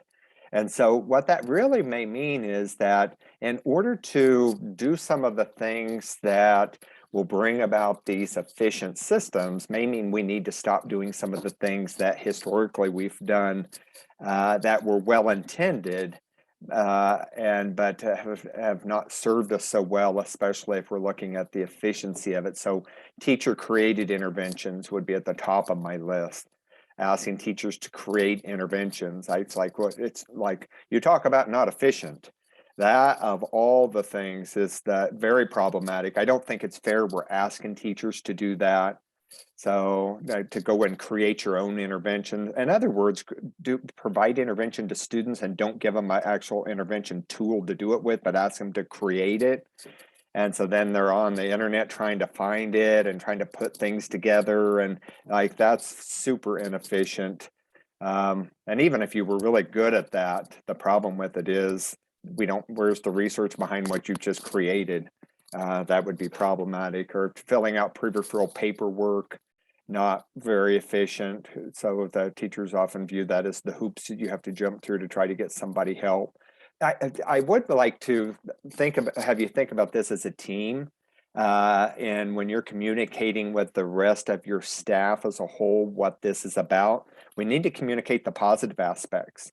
So yeah, there's going to be some things that we're going to be changing, but there's going to be some good things that are going to change as well. And here's one of them. How about this? We don't ask teachers to fill out that pre-referral paperwork anymore. To me, that's a potential winner right there in and of itself. That we need to move away from that because the research on the pre-referral paperwork has not been very positive. So, like we usually do that to document that something was tried before we moved to somebody being referred for special ed testing. Referrals, not efficient. So we're going to be trying to move away from just like using referrals as our way of getting kids help. How about meetings? You'll really get the sense I don't like meetings. I don't like inefficient meetings. We used to call them the admire the problem meetings, right? So let's meet and talk about how bad this is. And almost always led to a follow-up meeting where, right? And then but the real goal was that we had to document that we met because that was required in order to move towards any kind of referral for testing to see if somebody could get help. So we'd have meetings and then follow-up meetings and meetings about meetings. But the problem with it is all of this was time being lost. So we were doing these kinds of things and students were not necessarily receiving interventions in the meantime, right? So we're trying to just cut out some of the things that are not directly associated with kids in intervention, and having a way to get kids into those interventions, for, in a far more efficient manner. So what I would want you to do, maybe this would be a good time to talk as a team, just in the past, what has been done to address kids that are struggling, whether it's academic or behaviorally. It's like, if you have kids that are struggling, what does that look like at your school? That those efforts to address the students, and what about it could be improved? Like, if you were to think about that and what that looked like, what about it could be improved? How about the efficiency of it, the timeliness, right? From like, one thing that we can identify is a lot of kids, we're losing a third of the school year in this whole process, and in the meantime, they're sitting there not in intervention. How about this, helping all kids? Historically, we've had some kids that qualify and other kids that don't, and then they don't get the help. And there's been a lot of frustration tied with that. Better use of data. How about everybody being on the same page, the consistency from one grade to another, right? Or even the consistency of what type of interventions all kids receive. I just have a time to kind of take stock of, like, what does that look like, and what about it can you identify would is in need of improvement? And I think that would be a good conversation to have. Remember, I said as a team, you need to have opportunities to process this. So how about 10 minutes to talk about just like, what does this look like? And then we'll come back. Wayne, right before we hop in there, we have another question in the chat. I'm curious about the pre-referral paperwork. If it gets to the point where a student is referred for possible testing, that documentation will need it. How can we bridge the need for that documentation against this idea? Love that. Love that question, because I think the reality, remember I said that there's going to be things about this that are that people are going to like a lot. Here's one of them, is that the act of actually doing all of these things we're going to be talking about, universal screening, placing kids in intervention, and the progress monitoring, that is all going to be part of that paperwork. That we do it for the purpose of, we do it for making these decisions. We do it for the purpose of evaluating how well the interventions are working and whether we need to adjust them. But when it's all said and done, if a student's a candidate for being considered for special education, we're going to use all this paperwork that we've collected along the way for that purpose. So you usually don't have to go out and do some kind of additional documentation. You're going to have it because it's part of this whole process. But we were doing it for intervention rather than just documenting stuff for that special ed paperwork requirement. But you'll have it. That's the beauty of it. And so by the time you're considering somebody for possibility of an IEP, you'll have all the data that you would need. Probably don't, if you got permission to test, that permission is probably just going to be permission to use this information you already have for that purpose of evaluation, for like a special education evaluation, but you probably don't have to do a whole lot more testing.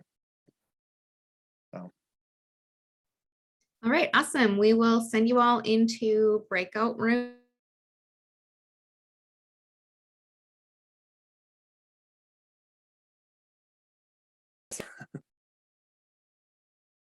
Good.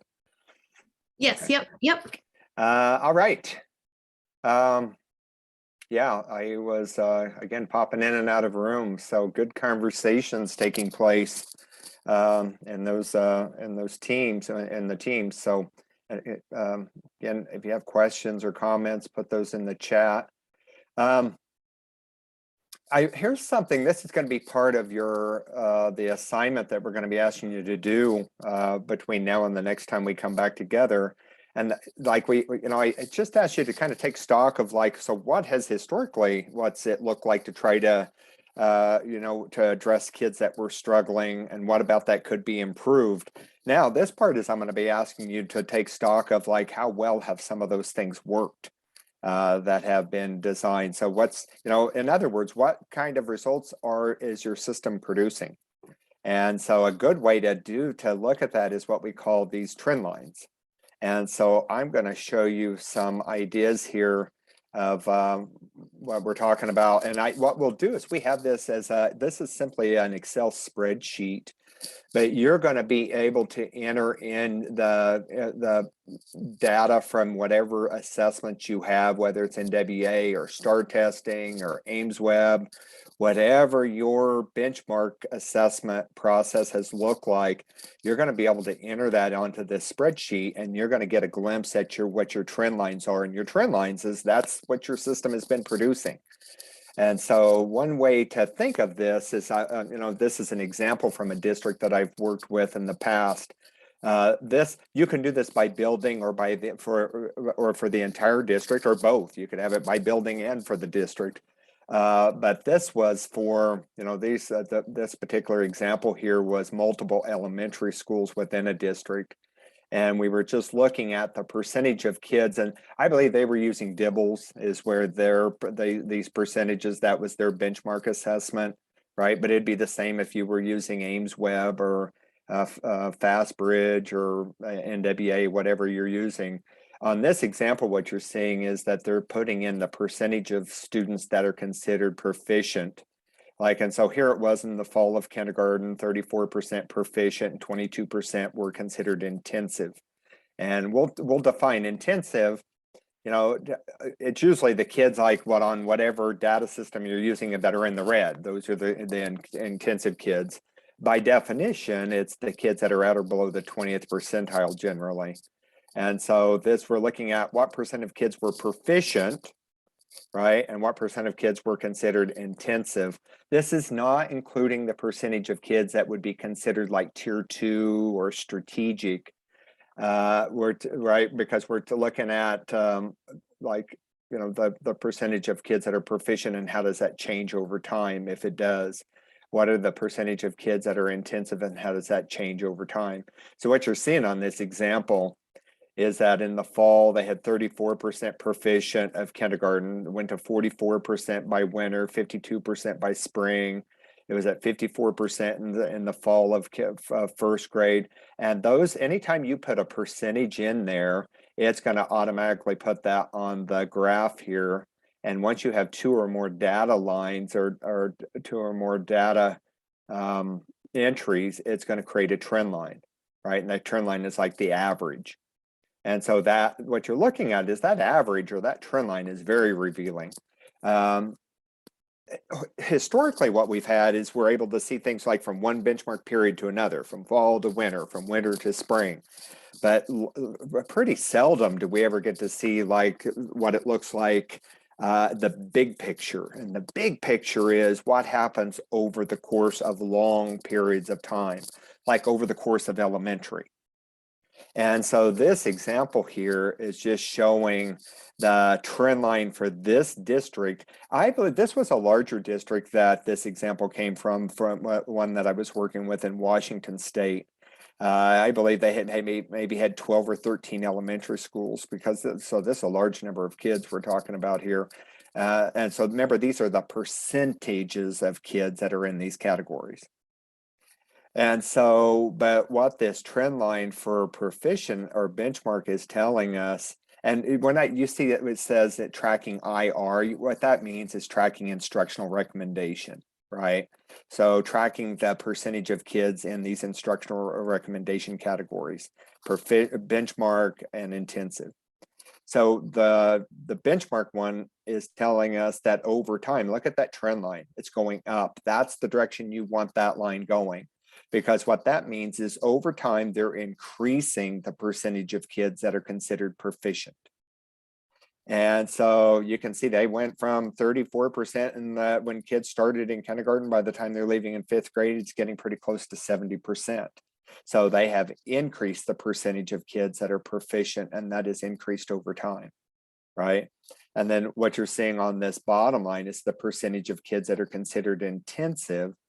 And that line, if you look at the trend line, so you can see this, that percentage of kids varies from one benchmark testing to another. That is normal, right? Almost looks like the heart monitor effect, but that fluctuation is somewhat normal. We see it all the time.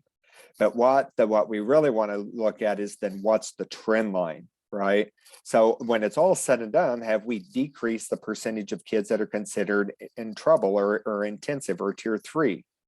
Right? If our system is working well, we should see over time we're decreasing the percentage of kids in this category.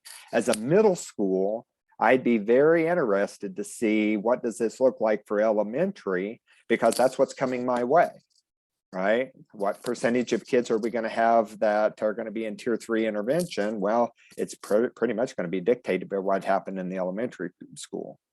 But remember, middle school, high school is looking at you for that, right? Second grade's looking at first grade. It's like, so, but it's like, but you know, it's important because what we really want to see are these trend lines, because they're an indication of what our system is producing. If we're decreasing the percentage of kids that are intensive over time, our system is doing that. If we're not decreasing the percentage of kids that are intensive over time, our system's doing that too. So you're looking at that. This is a good glimpse of the system. And so I think it's important to not be looking at this as a way of like casting blame and stuff like that. That's not the point of this. It's no one person, it's no one grade, it's the system. And it's the system as a whole over time. That's what this gives us a glimpse into. And so I have a slide that, and you'll hear me say it lots of times, your system is perfectly aligned to whatever results you're getting. Right? So think about that. Whatever results you're getting, that's what your system is producing. And if you want to change that, then we have to then change aspects of the system. But where you start is you got to take stock of like, what is our system producing currently? And so that's like that even defines the need to making some of these changes. So I could argue from what I'm seeing on the trend line from this district is that they're increasing the percentage of kids at proficient, which means they're moving the kids in the middle. Those tier 2 kids are moving up over time. There's no other way to account for that. They're keeping a lot of their benchmark kids and they're moving some of the tier 2 kids up. And it's resulting in an increase in the percentage of kids that are benchmark or tier 1. But look at what's happening with their tier 3 system as a district. I would argue that it's probably not being highly successful. Why? Because we're really not decreasing in any significant way the percentage of kids in that category. Sure, it decreases in some grade levels, but then it goes back up in other grade levels. So but when it's all said and done, what has our system produced? And it's like, well, we had about the same percentage of kids leave elementary intensive as were intensive when we started. And that's not what most schools are striving for, right? But I think it's just a great glimpse of what is your system currently producing.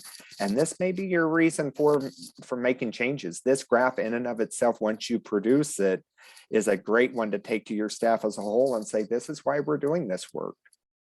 Right? Because if your graph does not look very promising in terms of like, you don't see a big increase in percent of kids at benchmark and you don't see a big decrease at intensive, join the club, because it is the norm. It is my experience. I've done this with literally hundreds of schools across the country, and most schools and most districts have flat trend lines, which means that we're not really significantly moving our kids that are in trouble.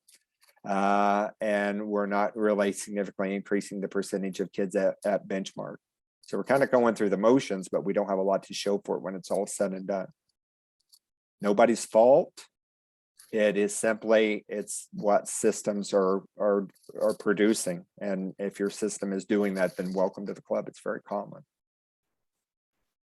Wayne, there is one question about, is this a cohort or is this different kids over time? And you want to talk about the ways that the trend line data could be used? Yeah, good question. This particular one is a cohort. And so we were tracking and it wasn't, they didn't have a lot of high turnover from, in one year to the next. they had kind of typical. And so we didn't account for, kids moving in and out. They didn't have a lot of that. But this was tracking the same cohort. But I've also done this many, many times with schools where we looked at it both ways, where we tracked a cohort all the way across, or where we just looked at it as a snapshot in time. And what that means is like, it was just like and you could do that this year, like right now, just put in your data from kindergarten, from first and second, and third. Like when you just finish the winter benchmark assessment, and that's what I'd recommend when you have the winter benchmarking done, you'd be able to go in and put that data in here and what you'll find is the trend lines are very similar, whether you're following the same cohort or whether you're doing it as a snapshot in time. And it's amazing how similar the trend lines are. And I think that's because that we always have the same kinds of kids, right? And it's like unless your demographics are changing dramatically, probably just doing it as a snapshot in time is about as accurate, but you could do it both ways. Most schools have data now you could go back, using your data system that you could go back in time and actually track cohorts in time. And so I would recommend doing it that way if you can, and most of you can because you've had those data systems for quite some time. So you could do that. But even if you don't have that and you want to do it as a snapshot in time, I think it'd be interesting for you to do it both ways, and you'll see what I'm talking about. The trend lines are almost identical. Wayne, I know in our advanced data sessions, we talked just a little bit about going back a couple of years to really look at systems level data due to some COVID impacts. Do you have any advice for folks there? Yeah, I think that would be very helpful. Maybe when you're putting this together, do it pre-COVID, right? So go back to your historical data, benchmark data that you have, and look at what those trend lines were before COVID. And it'd be interesting to do a pre and a post, right? What did it look like and how much did COVID change that? I think it'd be very interesting to look at it. I've not, COVID's actually kind of so recent. I haven't had a lot of schools actually do that to see what that looks like. It'd be very interesting to do it though. This is probably one of the tools that we introduce schools to in the state. And these are probably some of the emails that I get the most often is, oh my gosh, look at what our data is doing. So once schools start to get some of these different pieces in place, people start to monitor this. And like Wayne said, this is a great communication tool, both with your baseline of where are we starting, but also if you monitor it over time, this is one of the places where we start to see some of those changes, just in a really visible way. And people get really excited about it. Schools do email all the time and just share their data and look at what our trends are becoming. And that's one of those markers of, like Wayne said, how well our system is doing. So I think there's a lot of ways that this one can be used. People really like it. It's pretty straightforward. I think one of the questions that come up is that I'm surprised it hasn't come up yet, is that because I keep mentioning or referring to systems. And it's like, so what exactly do you mean when you're talking about a system? So your system is producing this. And I always like to go back to that, the definition of a system are all of the things that come together. And it would include the teachers. They're part of the system, but they're not the system, right? There's things that go into what the results are going to be beyond just the teachers. So they're an important part of it. But it's the things like the schedule. It's the system would include things like how much time we devote to instruction. I was in a school not too long ago where they only have 60 minutes for core reading instruction. And what we know about that is that's probably not a sufficient amount of time. And so then that's part of what's producing the results that they're getting, right? But it also includes what we do during that time. So what are the activities that we're doing as part of our instruction in reading or math or writing? How much training have the teachers received? Has there been any coaching, any support for the teachers?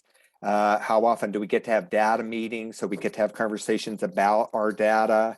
That's, and it's all of those things. And of course, the students and the support they receive at home, but all of those things come in and are part of what we refer to as the system. Some of those things we have more control over than others. Absolutely. Like we don't have a lot of control over what parents are doing or not doing. I tend to recommend that we focus primarily on the parts of our system that we have control over. Right? We have control over what happens between 8 and 3. So we may not have a lot of control over what's happening, outside of the home or the school environment, like at home or whatever. But I used to work with a team. I love this. Our rule of thumb was that we only talk about things we have control over.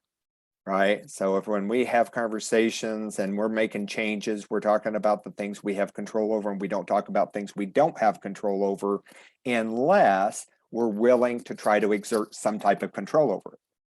And so what that looks like is I worked on with schools in Oregon, and our rule of thumb was we only talk about things we have control over. So if we're going to talk about parents, and if we're hoping they're doing some things that would help us in our efforts outside of school, then we need to provide training to the parents, right? So how are we going to enable the parents so that they're able to do some of these things?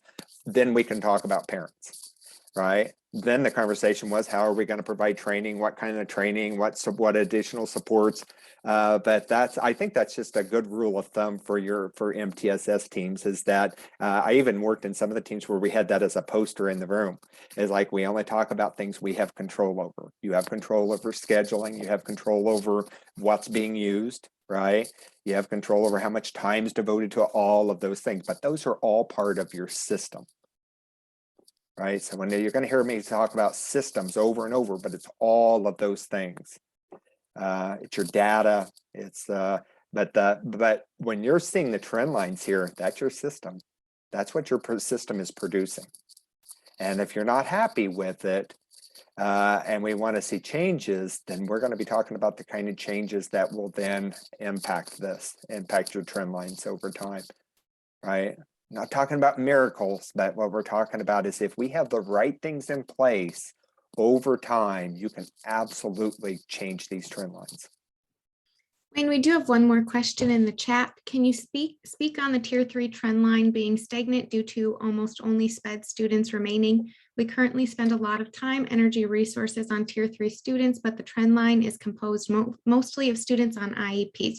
Where should we focus? Where should our focus be aimed at this point? Yeah, good question. I think that may be in part true, that a lot of the kids that are in Tier 3 are kids on IEPs, and that may be primarily true because that's how we've served them historically, right? One of the things that's going to change with this, in your school, what that should change is that you may now end up with quite a number of kids that historically would have been identified as being on an IEP that no longer would need to be. And that's because they're going to be able to receive Tier 3 interventions without having to be on an IEP, right? So that's something that's probably going to change. And so for that reason, you're probably going to find in the future, you're going to have more Tier 3 kids that are not on an IEP and don't need to be. I would argue they don't need to be, but they're Tier 3 because skill-wise, that's where they're at. My definition of Tier 3 is you're at or below the 20th percentile. It's a degree of behindness, right? If you're way behind, and we have to draw that line somewhere, and I draw it at about the 20th percentile, we just know that kids that are that far behind are in trouble, and they need a significant degree of intervention. And whether you're on an IEP or not, if you're at or below the 20th percentile, you'd be considered Tier 3, right? But here's also what we know. Historically, we've over-identified kids in special education. A lot of those kids that are Tier 3 do not have disabilities, do not have learning disabilities. And even if they do, they have the possibility of making great gains once you implement a lot of these interventions. Actually, we often find some of our kids, our special ed or kids on IEPs, make some of the greatest gains when they get into some of these Tier 3 interventions and you have these systems set up. And so what you're going to find is that kids that have maybe historically were thought to, because they have a disability, aren't going to be able to change. They actually do. They can make some great gains. But we're not going to have conversations about whether they're on IEPs. We're going to just look at tier 3 kids, and a tier 3 kid, regardless of an IEP, is anybody that's at or below the 20th percentile. So we're going to have interventions in place. And because of those interventions, your trend lines should move. You should see some big changes in your trend lines. And your IEP kids may be some of the ones making some of the biggest gains. That's held true historically. So we'll see if that applies to every one of your schools. But historically, that almost always holds true. And I think people are somewhat, the teams that have went through this are somewhat surprised by that. Because that they start to see that in their own data, and they're like, wow, it's like some of these kids that are on IEPs that we thought had disabilities and that were not capable of making some of these gains are having tremendous gains.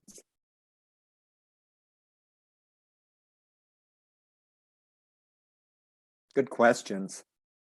So I wanted to show you, this was an example of a district. Right, so this was the average across all of these elementary schools. Then we started to look at it from one building to the next, right? So we looked at that one, and then here was a particular building. Of those 12 or 13 elementary schools, this was one of them. And look at the trend lines on this example. This may be actually what your trend line looks like. And it's like, if it does, remember, it's just, that's what your system is currently producing. But look at this trend line for benchmark or proficient, super flat, right? So it's all over the place in terms of one benchmark assessment to the next. This is actual data. They didn't just create this for effects or something. This is actual data. But what this is telling us is the percentage of kids that are proficient, it does not really change at all when it's all said and done. It's pretty flat. The trend line says it all, right? And so, but then look at the trend line for the percentage of kids that are intensive. It's going the wrong way, right? So over time, they're increasing the percentage of kids that are tier 3 or intensive. And so I always like to say, you may not have come to the school as an intensive kid, but you may leave as one, right? Because the bottom line is, how well is what they're doing on the behalf of tier 3 kids working? And it's not. You know what probably accounts for this increase in the percentage of kids at tier 3 though? The ineffectiveness of tier 2. Those tier 2 kids are not only not moving up, they're falling down, right? So over time, a lot of those kids are falling into this tier 3 category, and we're not moving very many of the tier 3 kids, so we're increasing the percentage of kids in that category. And the percentage of kids at benchmark, because we're not moving tier 2 kids, never really changes either. It fluctuates, but that percentage remains relatively constant over time. Here's another way to think of it. Imagine yourself as a parent, and you move into this district, right? And within the district, your kid ends up in one of these schools. What if your daughter, who is a second grader, struggles with reading, and you enroll in your daughter in this school? What are the odds they're going to turn this around for your daughter who struggles in reading? And the odds of that are really low. Why? They don't turn it around for anybody. Because they don't really have the system in place that produces those kind of results. And so the odds of your daughter coming out of this elementary school and being in a good place going into middle school are not very good at all. How'd you like to be the middle school where kids are coming from this elementary, and this is one of your feeder elementary schools, and this is what's coming? But I know this school. I worked with this school. And what I can tell you is that this school had staff members that cared a lot, and they worked hard. So these results were not as a result of people not working hard and not caring. That's not true. That was not true. These teachers worked really hard. They cared. But when you really look at their system, they did not have a coherent system in place. And that's largely why this was happening. Imagine how defeating that is as a teacher who works really hard day in and day out. It's not because you're working yourself to the bone. and yet you're not seeing the results. Because all of these structures we're going to be talking about, they really didn't have them in place. And so no amount of hard work overcomes the fact that those structures aren't in place.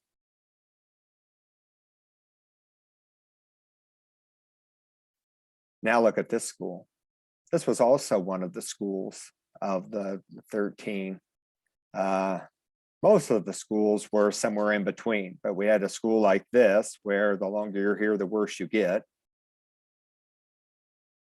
But then we had a school like this. This is what you want to see from your trend lines. Look at the trend line for the percentage of kids proficient, how that's going up dramatically up over time. So over time, they're dramatically increasing the percentage of kids that are proficient. Over time, they're decreasing the percentage of kids that are considered intensive. So they started almost with like 1/3 benchmark or low risk, 1/3 middle in the middle of the road, and 1/3 intensive at high risk. That's where they started. That's like was their raw product, right? Kids came in and 1/3 came in low risk, 1/3 came in the middle, 1/3 came in high risk. And over time, look at what happened. Some fluctuation along the way, but the trend line tells you everything we need to know. And the question is, are we moving in the right direction? And look at it. So by the end of 5th grade, 81% of the kids are considered proficient or low risk. And only 10% are considered still at high risk or tier 3. So if you're at the receiving middle school, guess what's coming your way? Not that many kids that need to be in tier 3 intervention. And a whole bunch of kids coming in with the skills that will predict they should be successful in the content classes they're about to be put into. I don't want this to sound like somehow this is all on elementary though. It's not. Middle school, the same thing applies. What's your trend line, right? What's the trend line at middle school? So where are kids when they come to us and where are kids when they leave? Same thing applies. High school, exact same thing, right? There's no, the bets aren't off just because you're in high school. It's the same thing. We have to have, it's like, think about this, intervention doesn't get earlier than today. So if it didn't happen in the past and we have kids that are in 8th grade or 9th grade, then if we have kids that are in need, it needs to start as soon as possible. Because the sooner we start, the sooner we can start to turn this around, right? And the sooner we can make a difference. And that should be reflected in the aim line, our trend line that we have from our school. As a district as a whole though, so many of you are district, right? That are district teams that are participating in this. And ultimately, if I'm an elementary school in one of these districts and my middle school's not doing this, ultimately we need to have them on board, right? They're going to have to pick up where we leave off. And ultimately high school. So ultimately you want all of your all grade levels and all levels involved in your district on board with this. Even though that may not be where you're starting now, and that's fine. But ultimately, we need everybody on board. The trend lines are going to be most powerful when we have everybody on the same page. So like, for instance, if we were on the same page here, then these kids leaving 5th grade, middle school pick up right where we left off. And they'll continue that work. And then they'll drive down that percentage of kids that are intensive even lower. But it's going to have to be carried into middle school. So Wayne, the natural question that's being asked right now in the chat is, so what makes the difference? How do you get your trend lines going in the right direction? So they're just teeing this up for you. Yeah, because Jen, that's the question that always comes up of like, what were they doing? What was this school doing? I always hear that. Yep. And so here's the answer, because it always looks like, well, what kind of miracles? We just want to replicate whatever miracle they were doing. And it's like, it wasn't, it's just that they had a lot of those structures that we're going to be talking about were kind of in place in this school. And when they went through the training, the MTSS training, they actually were just tweaking some things, but they already had a lot of the structures in place come to find out. They actually had a principal that had been involved in some of this work and had actually laid a lot of the groundwork in her building prior to even starting some of this training and work on MTSS. And a funny story about this is I was with the assistant superintendent with this district when we were looking at this trend line data. We were in a conference room and we looked at it. The first thing we looked at was the district. So I put this together and then I was showing them as a presentation. It was like, well, here's your district at trend lines. And so she was looking at that. And then we looked at each building and we got to this one and she said, what are they doing? And so the funny story is that this school was following almost none of the district plan. Right. The district had this plan that everybody was supposed to be following, but it was producing this. Right. And when we actually started to dig into what this school was doing, we found out they really weren't following much of the district plan at all. And in a conversation with the principal, and the assistant superintendent wasn't part of that conversation, but I had the conversation with the principal, and kind of what she told me was, she said, yeah, we weren't really doing a lot of that district plan stuff because we could see that wasn't working. Right. She said, I loved her comment. She said, we look at our data. And she said, and we could see that right away that wasn't working very well. And she said from previous experience and other work that she had done with this, she said, I knew about what some of that needed to look like. And so we set that up. She said, we were good at making it look like we were following the district plan when in fact we weren't really doing a lot of it. We were doing the work. And so what we're going to be doing is there is no one thing that they were doing. They had a system. And so they were doing all the things right. They had a lot, not perfect, but they had a lot of the components that we know were necessary, and they were doing them really well and paying very close attention to them. They had everything from research validated interventions. They had those in place.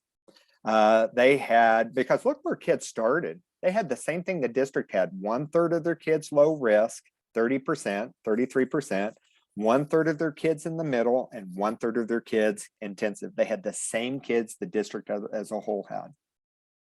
And yet look at what they were able to do by the time the kids left. 81% were benchmark. And this was kind of a school that had a lot of poverty. That's probably a little bit more poverty than even the district had as a whole. But what they had in place was that they did a lot of training with their teachers.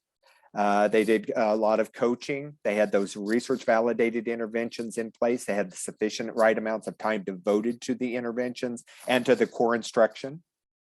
They had data meetings. Once a month, they had data meetings where they were reviewing the progress of all of their instructional groups, including their benchmark and their advanced groups. So they were looking at and constantly looking at that data and making tweaks to their system, making adjustments. I call it tweaks, but they're making adjustments depending on what they were seeing with their data. So they were making adjustments to the instructional groups. They were making adjustments to some kids receiving double dosing, that were receiving some reteach and pre-teach of the interventions that they were in. But they had those things in place and they paid attention to them. I would like to point out, though, that notice even, and I consider this pretty phenomenal results, they still had some kids that were intensive. And so that's what we find is that even under the best circumstances that, we're not talking miracles. We're not talking like, I always love from the Bush years when No Child Left Behind. I like to think that it might more accurately be called almost No Child Left Behind, or No Child Left as far behind as they would have been had we not had these structures in place, right?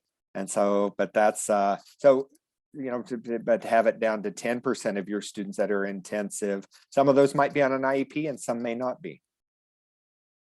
That probably does include, you're probably getting closer to, like 5% of that would be the percentage of kids that might have a true learning disability. Regardless of whether they're on an IEP or not, doesn't change the fact that they continue those interventions. They're going to be picked up in middle school, right where they left off at elementary. So All right, any other questions or thoughts about the trend lines? That's like one of the things I get really excited about, because I just think our starting place should be, so what has our system been producing? Do we need to make changes? And a good place to start is like, look at your trend line data. Let's see what your system. So what I'm going to ask you to do, if you don't have questions on this, is I'm going to be asking you to create your trend lines. We have the Excel spreadsheets for you. And all you have to do is put in, remember, the percentage of students that are considered a benchmark or proficient. And that by definition would be the percentage of kids that are at the 40th percentile and above. You could do this for reading, you could do it for math, you could do it for, right? So you can do it for those different areas. So you're going to put in the percentage of kids that are at the 40th percentile and above. And a lot of data systems will have those kids color coded green, or it'll tell you which kids those are. So for 40th percentile and above, and then the intensive is the percentage of kids at or below the 20th percentile. And most data systems will have them identified as red in the red anyway. But so you simply identify your percentages and you put those percentages in here, and it will create your trend lines and it will do the rest. And then when you're finished, I think that being able to take stock of like, so what's our system producing, and it'll be reflected in this trend line data. So that is going to actually be one of your big homework assignment. I think I'm going to ask you to have a conversation about that. So as getting prepared to do this work, is I'm going to ask you to just have a quick conversation about what do you as a school or as a district anticipate your trend line data is going to look like. So before you actually do any of this, just have a conversation. What do you expect it to look like? If you had to take a guess. And then I want you to start to have a conversation about then how are you going to do it? What data are you going to use, right? Are you going to plug into the trend line spreadsheet? Is it going to be map data? Is it going to be Dibbles data? And so maybe you have Dibbles in elementary, and that can be what you use for elementary, and you have map for secondary, and that's what you're going to use for secondary. That's fine. It doesn't have to be the exact same data. It's whatever you're using that's a valid assessment that you're using for benchmarking. And it may be the map. I know a lot of schools have map data, right?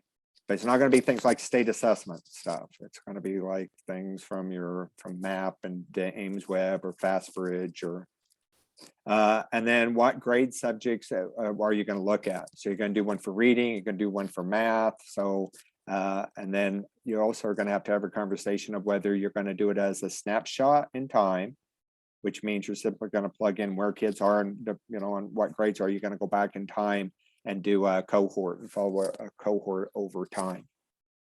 Like if you have fifth graders, you're in elementary school and you have fifth graders now and you have that historical data, you could go back and say, okay, what were they when they were in kindergarten, first grade, second grade, third, and all the way up. So I'm asking you right now to just have a conversation and answer these questions. So you're preparing to do this. And then you're going to have the assignment to actually then carry it out. But just like you need to make these decisions first. Wayne, how long would you like them to go to their breakout rooms? Boy, for this, I think maybe about 10 minutes to have a conversation about this. I think what do you think? Yep, I think it would be about right. So, okay. All right, we'll pause the record. All right. Welcome back, everybody. I'm looking here at what our time is. So I had a question from one of the teams. They wanted to start doing some of this work, and that's what we're not too far from that anyway. Why don't we take a 10-minute break? We're going to come back and we're going to then set the stage of a few additional items, and then we're going to give you some work time to actually start this, because this is the assignment for next time, is to start the work on the trend lines. And so we're going to have a few more things to talk about. Let's take a 10-minute break. And when we come back, so we'll come back at 11:50. And when we come back, we're going to do some finish up things and then give you some time to work on these, putting the trend lines together. Is that okay? Yep. Yep, that sounds good. Okay, thank you. See you guys in 10.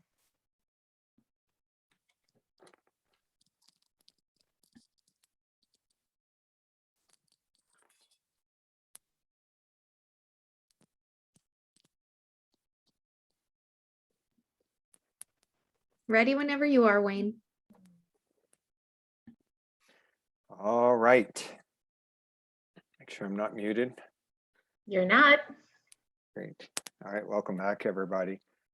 So what I'm going to do here is that just going to talk about, see if there's any questions on any part of what you just had your conversation about.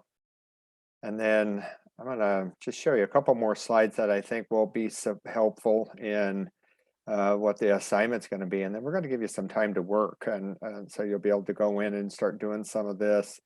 And we'll be able to come in and hop in and out of your chat or your breakout sessions to be able to provide some support as you start to do some of this, what's going to be required.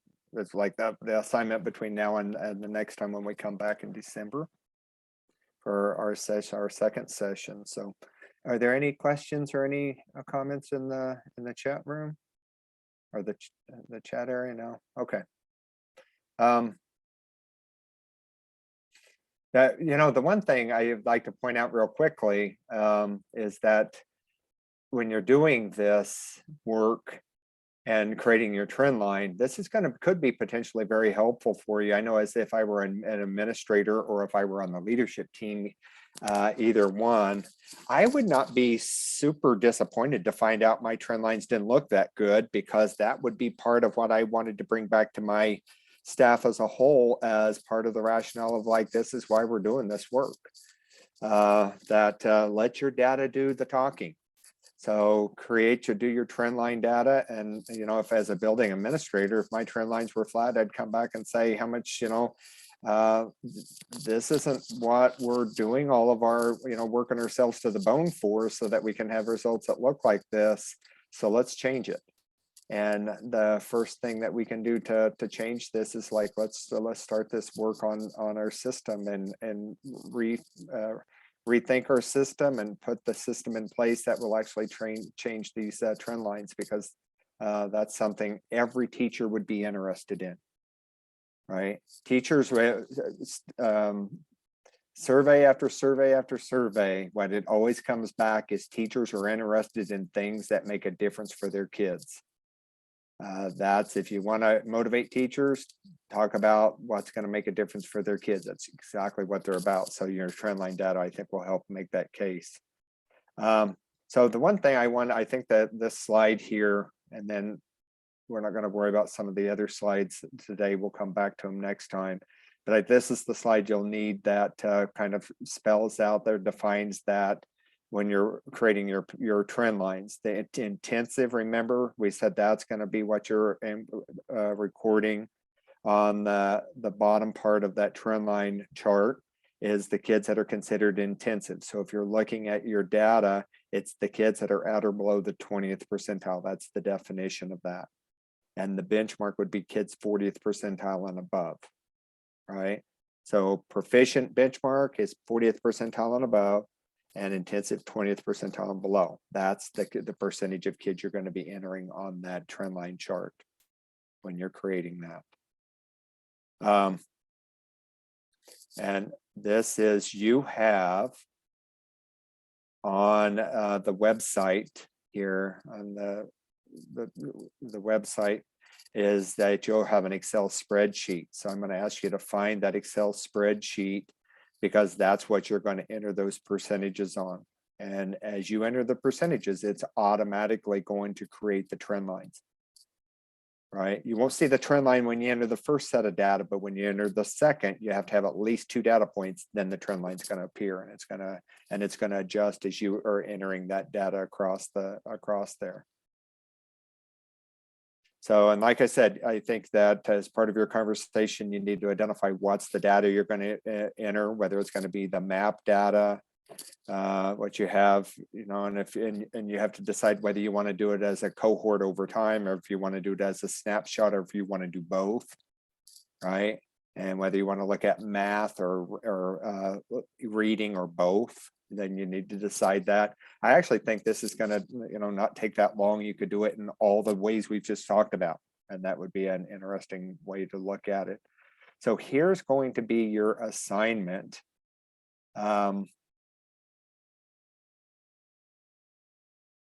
For the next time.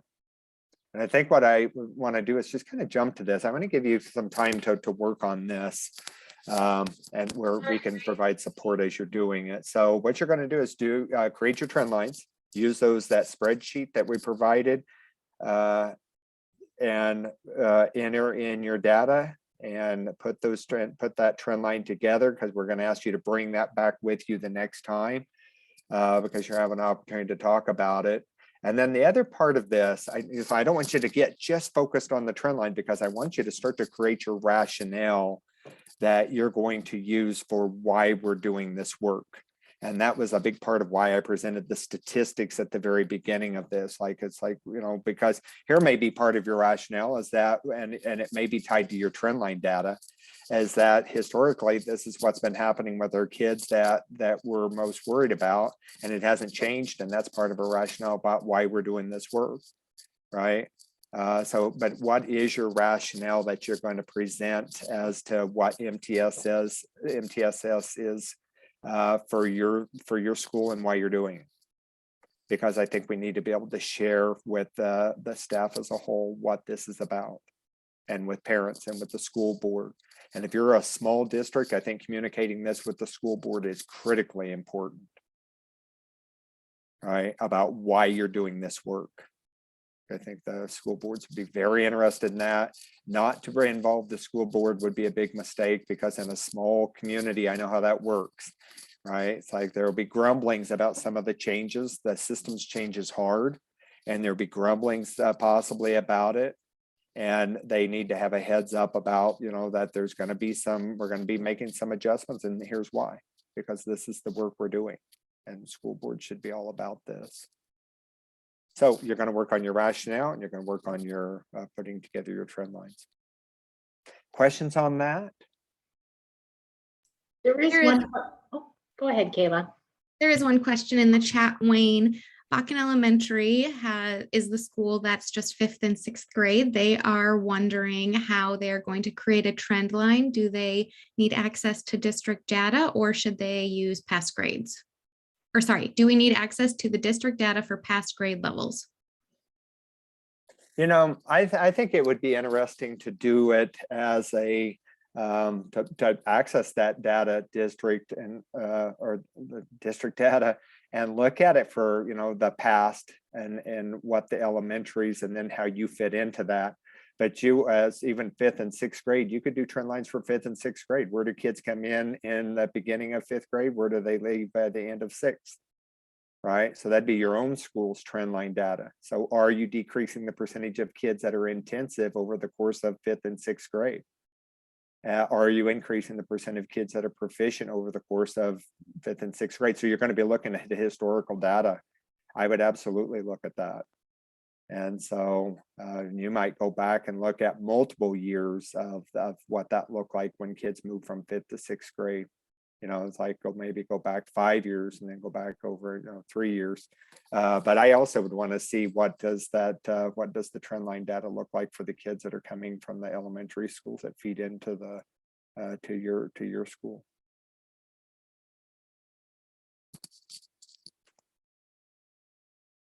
Did that answer that? I hope. Okay.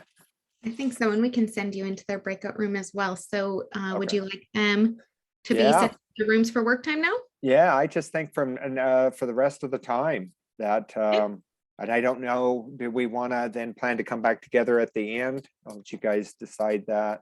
Yeah. Yeah. Okay. Should we come back at 12:25? Yeah, let's do that. Okay. So we got some work time.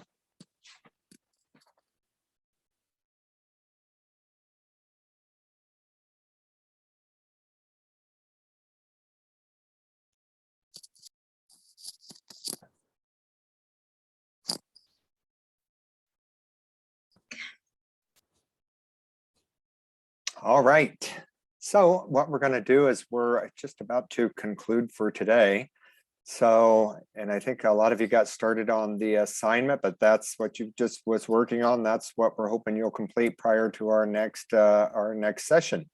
So it's to create your trend line and bring that back with you. You're gonna have an opportunity to pair up with another team and talk about trend lines, and then to create your rationale that you would use to explain what this work is all about and why it's important.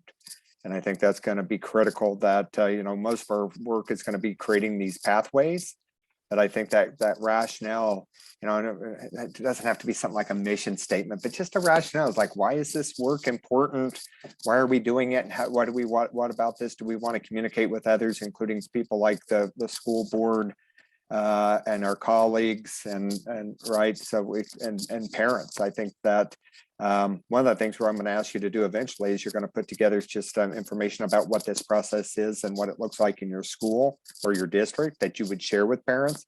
And I think this rationale you'd want to have that as the opening part of that. So so those are the two parts. Yeah, and I just want to add, just kind of overarching, just remember as we design these trainings, we've put a lot of pieces in place to just kind of strengthen how this will work in your schools. And so again, some of the really critical pieces are the team that you have around you all day long in these trainings is really critical. Do you have the right people? Because different people do different roles, but you guys hearing some of this maybe for a second time, something that maybe we heard in Shannon's trainings earlier in the fall, some things are going to be reinforced, but the more times you hear it and the team that you have, different people will serve different roles, but you guys are going to have to be the ones that take this to the rest of the people who aren't hearing it. And so what we also want you doing as you're going through the trainings is what's one of those key pieces that I just heard out of this part.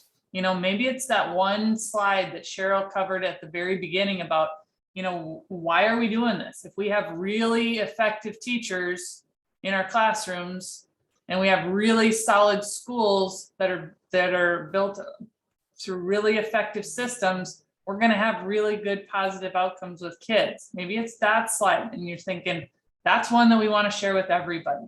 What is of all the why pieces and all of the data, what's one thing, or maybe it was the North Dakota data that you want to go to Insights and pull some of that and say, here's where we're at, here's what our goals are, maybe, but I just want to reemphasize that some of this is about you guys hearing some of these things again, and maybe in the same way or a different way, but the team conversations are so critical to have during the learning piece, and that all of these sessions are going to have a component where you do have some time to get started. But when we're talking systems change, this isn't going to happen in 6 half days.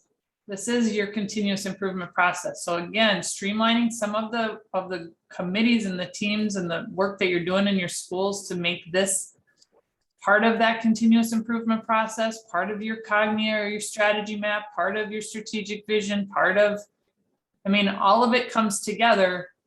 But this is, again, some schools that we've worked with who've had the time set aside for a whole day, take some of this and then they move right into the afternoon where some of this work can actually get done, because we know you're busy. But having subs in the building maybe for the morning, now you could have subs in the afternoon. So I'm just throwing a few of those ideas out there. I know subs are terribly difficult to get in a lot of areas right now. So again, we do have the recording. If you need some of your team folks to go back, or if there's a portion of it that might be helpful to share or show in a part of your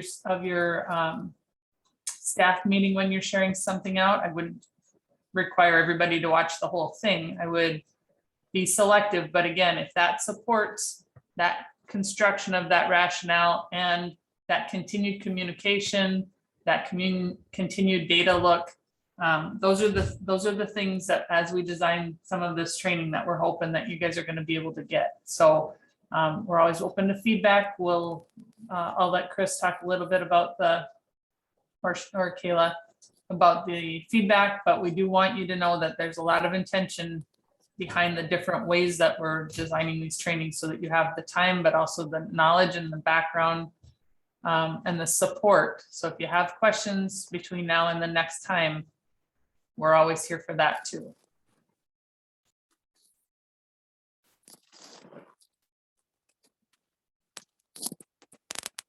You're on mute, Kayla.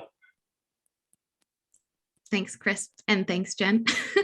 As for the trend lines that you guys are going to be putting together, just one more reminder about the Teams channel. On the right side column, once you are, nope, sorry, on the left side column, once you are inside of the team, you are going to have a school. You can click in there and then you can upload your trend line into there. If you could please put your trend lines into your designated folder. That way, if any of the team members is gone, you can always have access to it within the team. You don't have to worry about if a couple years down the road someone leaves you, you will still all have access to that. So just safekeeping for everyone. And then one more reminder, if your email address is something like at Williston schools, at Minnewacan schools, whatever it is, if you do not have a K-12, you do have to go up into the top right corner and switch between the account that you're in. That way you can see your team's access. If you need any help getting in, just let us know. We are happy to help you troubleshoot. And then Chris has an evaluation for you. Yep, I do. Kayla, just I just sent it out to you a few minutes ago. If you didn't receive it, I also posted a link to it in the chat. And then when you go through it, just like the developing pathways for academics. We do look at this data, the feedback. So if you thought it was good, if you thought it was bad, whatever your experience was, just be honest about it because we're going to use it to improve it and plan for our future sessions. So you're only cheating yourself if you're not honest. So hope to see your feedback. Thanks, Chris. And yes, Natalie, if you could put your trend line into your specific team's folder. Natalie, I think I got past your name. I think I already have you in, but if not, your name will be added in the next few minutes. I have about 5 schools left to put into your designated folder. So you won't put it in the general tab. You will put it inside your team's folder. One thing can I add about the trend line too? We had a request from a school wondering if it's possible to have more columns added on rather than being limited to elementary or secondary, like a K-11 or K-12 columns. Chris is working on that. So check back and I give him a little time, a couple days to work on that, but that would be automatically adjusted into Teams also into our document there. Yes, and your rationale too.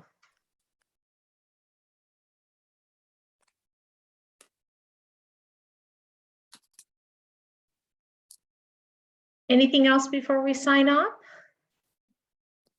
Thank you all so much for a great day of learning. If you need anything, just let us know. Bye.